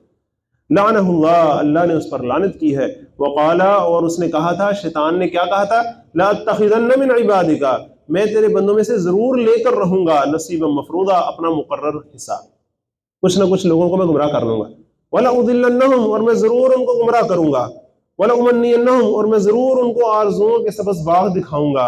وَلَآمُرَنَّهُمْ، اور میں ضرور انہیں حکم دوں گا۔ فَلَيُبَتِّكُنَّ آذَانَ الْأَنْعَامِ، تو وہ کان چیریں گے مویشیوں کے، جس طرح قریش مکہ کے جو مشرکین تھے انہوں نے اپنی یہ ساری بدعات بنائی ہوئی تھی۔ وَلَآمُرَنَّهُمْ اور میں انہیں ضرور حکم دوں گا فَلَا يُغَيِّرُنَّ خَلْقَ اللَّهِ تو وہ اللہ کی بنائی ہوئی ساخت میں رد و بدل کریں گے۔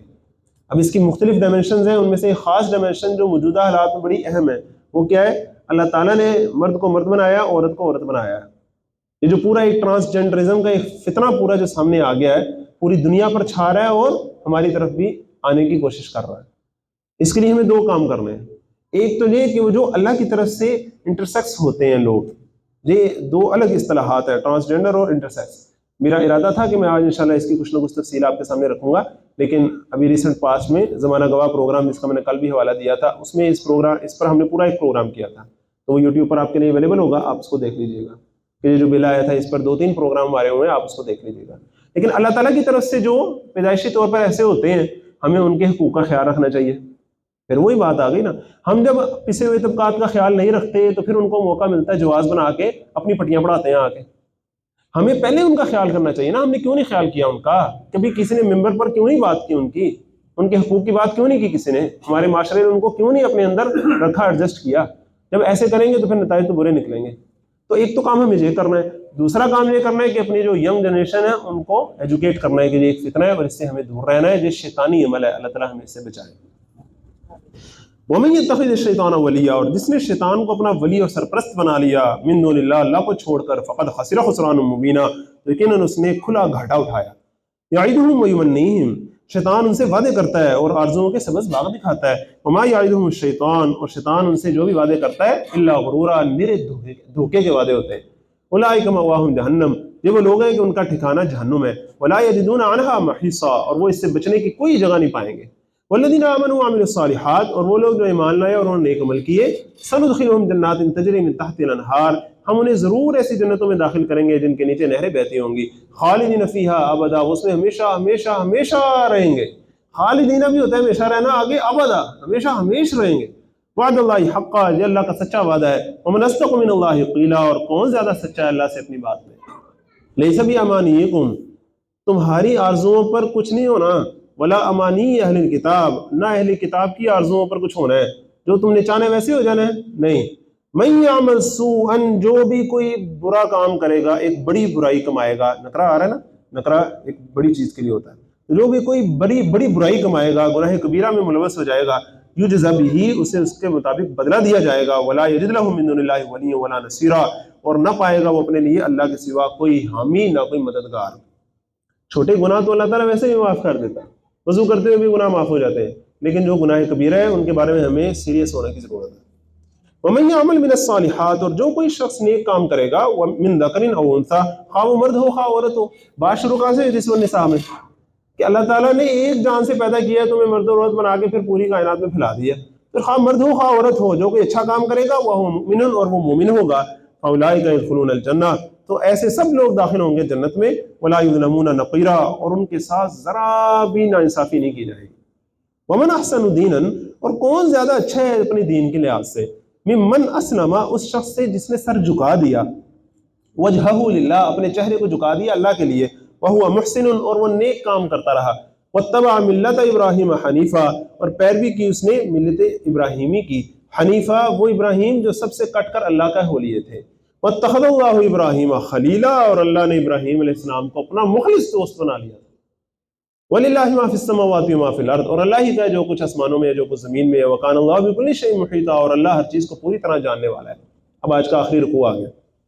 وَيَسْتَفْتُونَكَ فِي النِّسَاءِ اور آپ سے یہ عورتوں کے بارے میں فتویٰ پوچھتے ہیں، قل ان سے کہیے اللہ یفتیکم فیہن اللہ تمہیں ان کے معاملے میں فتویٰ دیتا ہے، وَمَا يُتْلَىٰ عَلَيْكُمْ فِي الْكِتَابِ اور متوجہ کرتا ہے اس طرف جو تم پر کتاب میں تلاوت کیا گیا، فی یتام النساء ان یتیم عورتوں کے بارے میں، وہ جو شروع میں جن کا ذکر آیا تھا نا کل رات آخر میں، اب ان کا یہاں ایک مزید وضاحت کی جا رہی ہے۔ یتیم عورتوں کے بارے میں اللہ تعالیٰ تمہیں کیا کہہ رہے ہیں، اللاتی لا تؤتونہن جن کو تم نہیں دیتے، ما کتب لہن وہ حق جو ان کے لیے مقرر کیا گیا ہے، مہر کا حق تم انہیں نہیں دیتے، وترغبون اور تم چاہتے ہو ان تنکحوہن کہ ان سے خود ہی نکاح کر لو، والمستضعفین من الولدان اور متوجہ کرتا ہے وہ تمہیں بے سہارا بچوں کی طرف، یعنی کہ اشارہ میں نے کل بھی کیا تھا نا کہ ایک سرپرست ہے، اس کے کفالت میں ایک یتیم بچی ہے، وہ اسے شادی تو کرنا چاہتا ہے لیکن اس کا وہ مہر نہیں دینا چاہتا جو اس کا مہر بنتا ہے اصولی طور پہ، تو شریعت پھر کہتی ہے پھر تم خود نکاح نہ کرو اس سے، اس کو جنرل پبلک میں نکاح کرنے دو تاکہ اس کا جو صحیح مہر ہے وہ اسے ملے، جو اس کا حق ہے وہ اسے ملے۔ وَأَن تَقُومُوا لِلْيَتَامَىٰ، اور یہ کہ تم یتیموں کے بارے میں قائم رہو بالقسط، انصاف پر۔ وَمَا تَفْعَلُوا مِنْ خَيْرٍ، اور جو کوئی تم بھلائی کرو گے فَإِنَّ اللَّهَ كَانَ بِهِ عَلِيمًا، بے شک اللہ اسے پوری طرح باخبر ہے۔ وَإِنِ امْرَأَةٌ خَافَتْ مِنْ بَعْلِهَا نُشُوزًا، اس آیت کی وجہ سے میں چاہ رہا تھا کہ یہ رکوع آج ہی ہو جائے، کیونکہ آج جو موضوع میاں بیوی کا آپ نے پہلے وقفے سے پہلے جب پڑھا تھا تو وہ کمپلیٹ اب یہاں جا کر ہوگا۔ وہاں کیا تھا، مردوں کے بتایا گیا تھا کہ مرد گھر کے قوام ہیں، اور اگر انہیں خوف ہو اپنی بیویوں سے نشوز کا ذکر آیا تھا نا، اگر بیویوں کی طرف سے انہیں سرکشی کا اندیشہ ہو تو پھر انہیں کیا کرنا چاہیے، سمجھانا چاہیے، علیحدگی اختیار کرنی چاہیے اور سارے ایڈ سو آن۔ اب یہاں معاملہ کیا ہے، وَإِنِ امْرَأَةٌ خَافَتْ مِنْ بَعْلِهَا نُشُوزًا، اور اگر کسی عورت کو ڈر ہو اپنے خاوند کی طرف سے نشوز کا، سیم لفظ مرد کے لیے آ گیا۔ ہم نے سوچا نشوز صرف شاید عورت کرتی ہے، بندے کا بھی نشوز ہوتا ہے۔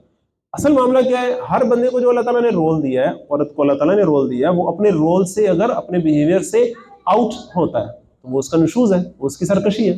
بندے کو اللہ تعالیٰ نے کہا تھا کہ تم گھر کے سربراہ ہو، تم نے سرپرستی کرنی ہے، خیال رکھنا ہے، پالنا پوسنا ہے، اگر وہ اپنے اس میں کوتاہی دکھاتا ہے، اچھے طریقے سے نہیں رہتا، بس سلوکی کرتا ہے، تو یہ اس کا نشوز ہے۔ تو اگر کسی خاتون کو اس بات کا اندیشہ ہو تو اب دیکھیں ذرا اندازہ کیا ہے۔ او اعراضاً، مرد کے نشوز کے ساتھ دوسری کس چیز کا ذکر کیا جا رہا ہے، او اعراضاً، یا بے رخی کا۔ جی مرد جو ہے نا بہت بے نیاز بنتا ہے کہ مینا مینا میں تو اپنی بیوی کو بلایا ہی نہیں، یہ کون سا طریقہ بھی، یہ اچھی بات نہیں ہے، یہ عورت کی حق تلفی ہے۔ او اعراضاً فلا جناح علیہما، تو کچھ گناہ نہیں ان دونوں پر، ان یصلحا بینہما صلحا، کہ کسی طرح آپس میں کسی طریقے سے صلح کر لیں۔ یہ بڑے خوبصورت الفاظ ہیں۔ اب خاتون کو یہ نہیں کہا کہ تم بھی اپنے بندے کو سمجھاؤ، پھر اس سے بستروں میں علیحدگی کر لو، پھر اسے لگاؤ، نہیں، یہ ساری چیزیں مرد کے لیے تھی، عورت کے لیے نہیں ہے۔ اس کے لیے طریقہ، اس کے لیے لائن آف ایکشن ڈفرینٹ ہے، کیونکہ وہ بوس تھا جو اس نیچے سب آرڈینیٹ ہے۔ سب آرڈینیٹ کا کسی بھی آفس میں کیا معاملہ ہوتا ہے بھلا، کہ ایک سب آرڈینیٹ ہے، اسے اپنے آفیسر سے شکایت ہے تو وہ کیا کرتی، وہ جو اس سے بالا تر افسر ہوتا ہے اس کے پاس جا کے شکایت کرتی ہے، یہ میرے ساتھ ٹھیک نہیں کر رہا ہوں، ایسے ہی ہے نا۔ تو اس مرد سے اوپر بھی کچھ گھر کے بڑے ہیں، کچھ خاندان کے بڑے ہیں، ان کو انوالو کرو گی، تم نے خود ہاتھ میں چلانے لگ جانے، تم نے خود قانون کو اپنے ہاتھ میں نہیں لینا۔ تو اب اس کے لیے کیا کہا جا رہا ہے کہ پہلے تو آپس میں صلح صفائی کا کوئی طریقہ نکال لے۔ اب یہ خاتون کو پتہ ہونا چاہیے کہ کون سا مسئلہ کس طریقے سے حل ہوتا ہے، کوئی مسکرا کے حل ہو سکتا ہے، کوئی رو کے حل ہو سکتا ہے، کوئی ہنس کے حل ہو سکتا ہے، مختلف طریقے ہیں بندے کو صحیح کرنے کے۔ تو یہ عورت جانتی ہے اپنے بندے کو کہ اس کے ساتھ میں نے معاملہ کیسے صحیح کرنا ہے، وہ کسی نہ کسی طریقے سے معاملہ صحیح کر لے۔ والصلح خیر، اور صلح بہرحال بہتر ہے۔ واحضرت الانفس الشح، اور طبیعتوں میں حرص تو موجود رہتا ہے، ہر بندہ یہ چاہتا ہے کہ میرے حقوق مجھے ملیں اور میرے فرائض اگر میں نہ ادا کروں تو مجھے معاف کر دیا جائے، ہر بندہ یہ کہتا ہے۔ وَإِن تُحْسِنُوا وَتَتَّقُوا، اور اگر تم حسن سلوک سے کام لو اور اللہ سے ڈرتے رہو، کیا مطلب، تم اپنے فرائض ادا کرو اور دوسرے کے حقوق اسے دو۔ فَإِنَّ اللَّهَ كَانَ بِمَا تَعْمَلُونَ خَبِيرًا، تو بے شک اللہ تمہارے عملوں سے پوری طرح باخبر ہے۔ وَلَن تَسْتَطِيعُوا، اب یہ مردوں سے کہا جا رہا ہے، وَلَن تَسْتَطِيعُوا أَن تَعْدِلُوا بَيْنَ النِّسَاءِ، سب سے بڑی جو شکایت عورتوں کو ہوتی ہے اپنے بندوں سے وہی ہوتی ہے کہ آج ہمارے معاشرے میں تو یہ دوسری کرتا ہے، یہ ایسے ہے ویسے ہے، کہتا ہے میں نے دوسری کرنی۔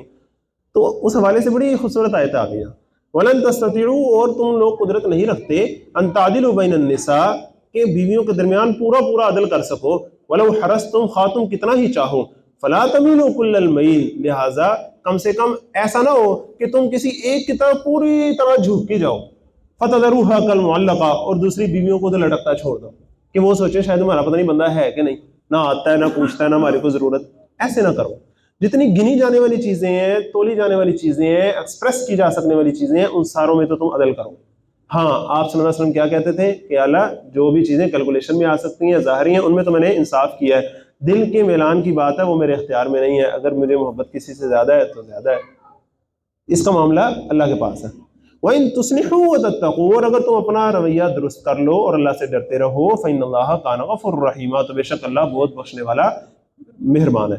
وَإِن يَتَفَرَّقَا، اور پھر اگر میاں بیوی ایک دوسرے سے جدا ہی ہو جائیں، اب یہ معاملہ بڑا خاص ہے کہ ہندوانہ رسومات کے طور پر نہیں ہے کہ طلاق ہو ہی نہیں سکتی، مر ہی جائیں گے طلاق نہیں ہونی، ساری عمر ایک دوسرے کو گالم گلوچ کرتے رہے، انسان لان تان کرتا رہے، پورے محلے میں تماشا بنا کے رکھ دے، اولاد جو ہے وہ روز کا جھگڑا دیکھ دیکھ کے ذہنی مریض بن گئے، لیکن بس ہم نے گھر بچا کے رکھا ہوا ہے۔ یہ کون سا گھر بچا کے رکھا ہوا ہے؟ جو مقصد تھا اللہ تعالیٰ کی حدود قائم رکھنا، وہ تمہارا اصل مقصد ہے۔ اگر تمہیں لگتا ہے کہ وہ نہیں ہو سکتا، اچھے طریقے سے علیحدہ ہو جاؤ، جو سورۃ بقرہ میں آیا تھا۔ وہیں یتفرقا، اور اگر یہ دونوں علیحدہ ہو جائیں گے، یغنی اللہ کل من سعتہ، تو اللہ ہر ایک کو محتاجی سے بے نیاز کر دے گا اپنی وسیع قدرت سے. اللہ تعالیٰ اس کے لیے بھی اچھا کرے گا، اس کے لیے بھی اچھا کرے گا. وکان اللہ واسعا حکیما، اور اللہ وسیع قدرت کا مالک ہے، بڑی حکمت والا ہے. وللہ ما فی السماوات وما فی الارض، اللہ ہی کے لیے جو کچھ آسمانوں میں جو کچھ زمین میں ہے. وَلَقَدْ وَصَّيْنَا الَّذِينَ أُوتُوا الْكِتَابَ مِنْ قَبْلِكُمْ، اللہ نے ہدایت کی تھی ان لوگوں کو جنہیں تم سے پہلے کتاب دی گئی تھی. وَإِيَّاكُمْ، اور تمہیں بھی اللہ ہدایت کر رہا ہے. أَنِ اتَّقُوا اللَّهَ، کہ اللہ سے ڈرتے رہو. وَإِن تَكْفُرُوا، اور اگر تم کہنا نہیں مانو گے. فَإِنَّ لِلَّهِ مَا فِي السَّمَاوَاتِ وَمَا فِي الْأَرْضِ، تو بے شک اللہ ہی کا ہے جو کچھ آسمانوں میں ہے جو کچھ زمین میں ہے. وَكَانَ اللَّهُ غَنِيًّا حَمِيدًا، اور بے شک اللہ بے نیاز ہے، ہر حال میں حمد و ثنا کا مالک ہے. وَلِلَّهِ مَا فِي السَّمَاوَاتِ وَمَا فِي الْأَرْضِ، اور اللہ ہی کا ہے جو کچھ آسمانوں میں ہے جو کچھ زمین میں ہے. وَكَفَىٰ بِاللَّهِ وَكِيلًا، اور اللہ ہے کافی کارساز. اب آخری دو آیتیں آ گئیں. إِن يَشَأْ يُذْهِبْكُمْ، اگر اللہ چاہے تو تم ساروں کو زمین سے لے جائے. یہ ساروں انسانوں سے بھی کہا جا رہا ہے، امت مسلمہ سے بھی کہا جا رہا ہے، اس کے ایک ایک گروہ ایک ایک ملک سے کہا جا رہا ہے، آپ سے مجھ سے کہا جا رہا ہے. اللہ چاہے تو تم سب کو لے جائے. ایھا الناس، ہے انسانوں، وَيَأْتِي بِآخَرِينَ، اور دوسروں کو لے آئے. اللہ تعالیٰ تمہارا محتاج نہیں ہے، تم اللہ کے محتاج. وَكَانَ اللَّهُ عَلَىٰ ذَلِكَ قَدِيرًا، اور اللہ اس پر پوری طرح قادر ہے. اور بالخصوص ہم جو پاکستانی ہیں، اگر اللہ تعالیٰ نے ہمیں اتنا بڑا ایک موقع دیا. قائد اعظم کا بڑا ایک خوبصورت فرمان تھا کہ اللہ تعالیٰ نے تمہیں موقع دیا ہے، پاکستانی قوم کو گولڈن اپرچونٹی ملی ہے کہ وہ دنیا کی قیادت کر سکتے ہیں. Let it not be said, کہیں ایسا نہ ہو کہ یہ کہا جائے کہ ایک قوم کو آزادی ملی، اس کو بڑا موقع ملا، لیکن they did not prove equal to the task، وہ اپنے منصب کے مطابق قابل نہ ٹھہرے، اور پوری قوم جو ہے اس سے اللہ تعالیٰ جو منصب پھر لے لے. اللہ تعالیٰ نے ہمیں امت مسلمہ میں بڑا ایک سٹیٹس دیا، بڑا ایک مقام دیا. اللہ تعالیٰ ہمیں اسے سمجھنے کی توفیق عطا فرمائے. من کان یرید ثواب الدنیا، جو شخص دنیاوی صلے کا طالب ہے، فعند اللہ ثواب الدنیا والآخرہ، تو اللہ کے پاس تو دنیا کا صلہ بھی ہے، آخرت کا صلہ بھی ہے. تم صرف دنیا کا کیوں چاہتے ہو، آخرت کا بھی چاہو. وکان اللہ سمیعا بصیرا، اور اللہ ہر چیز کا سننے والا، ہر چیز کا دیکھنے والا ہے. صدق اللہ العظیم.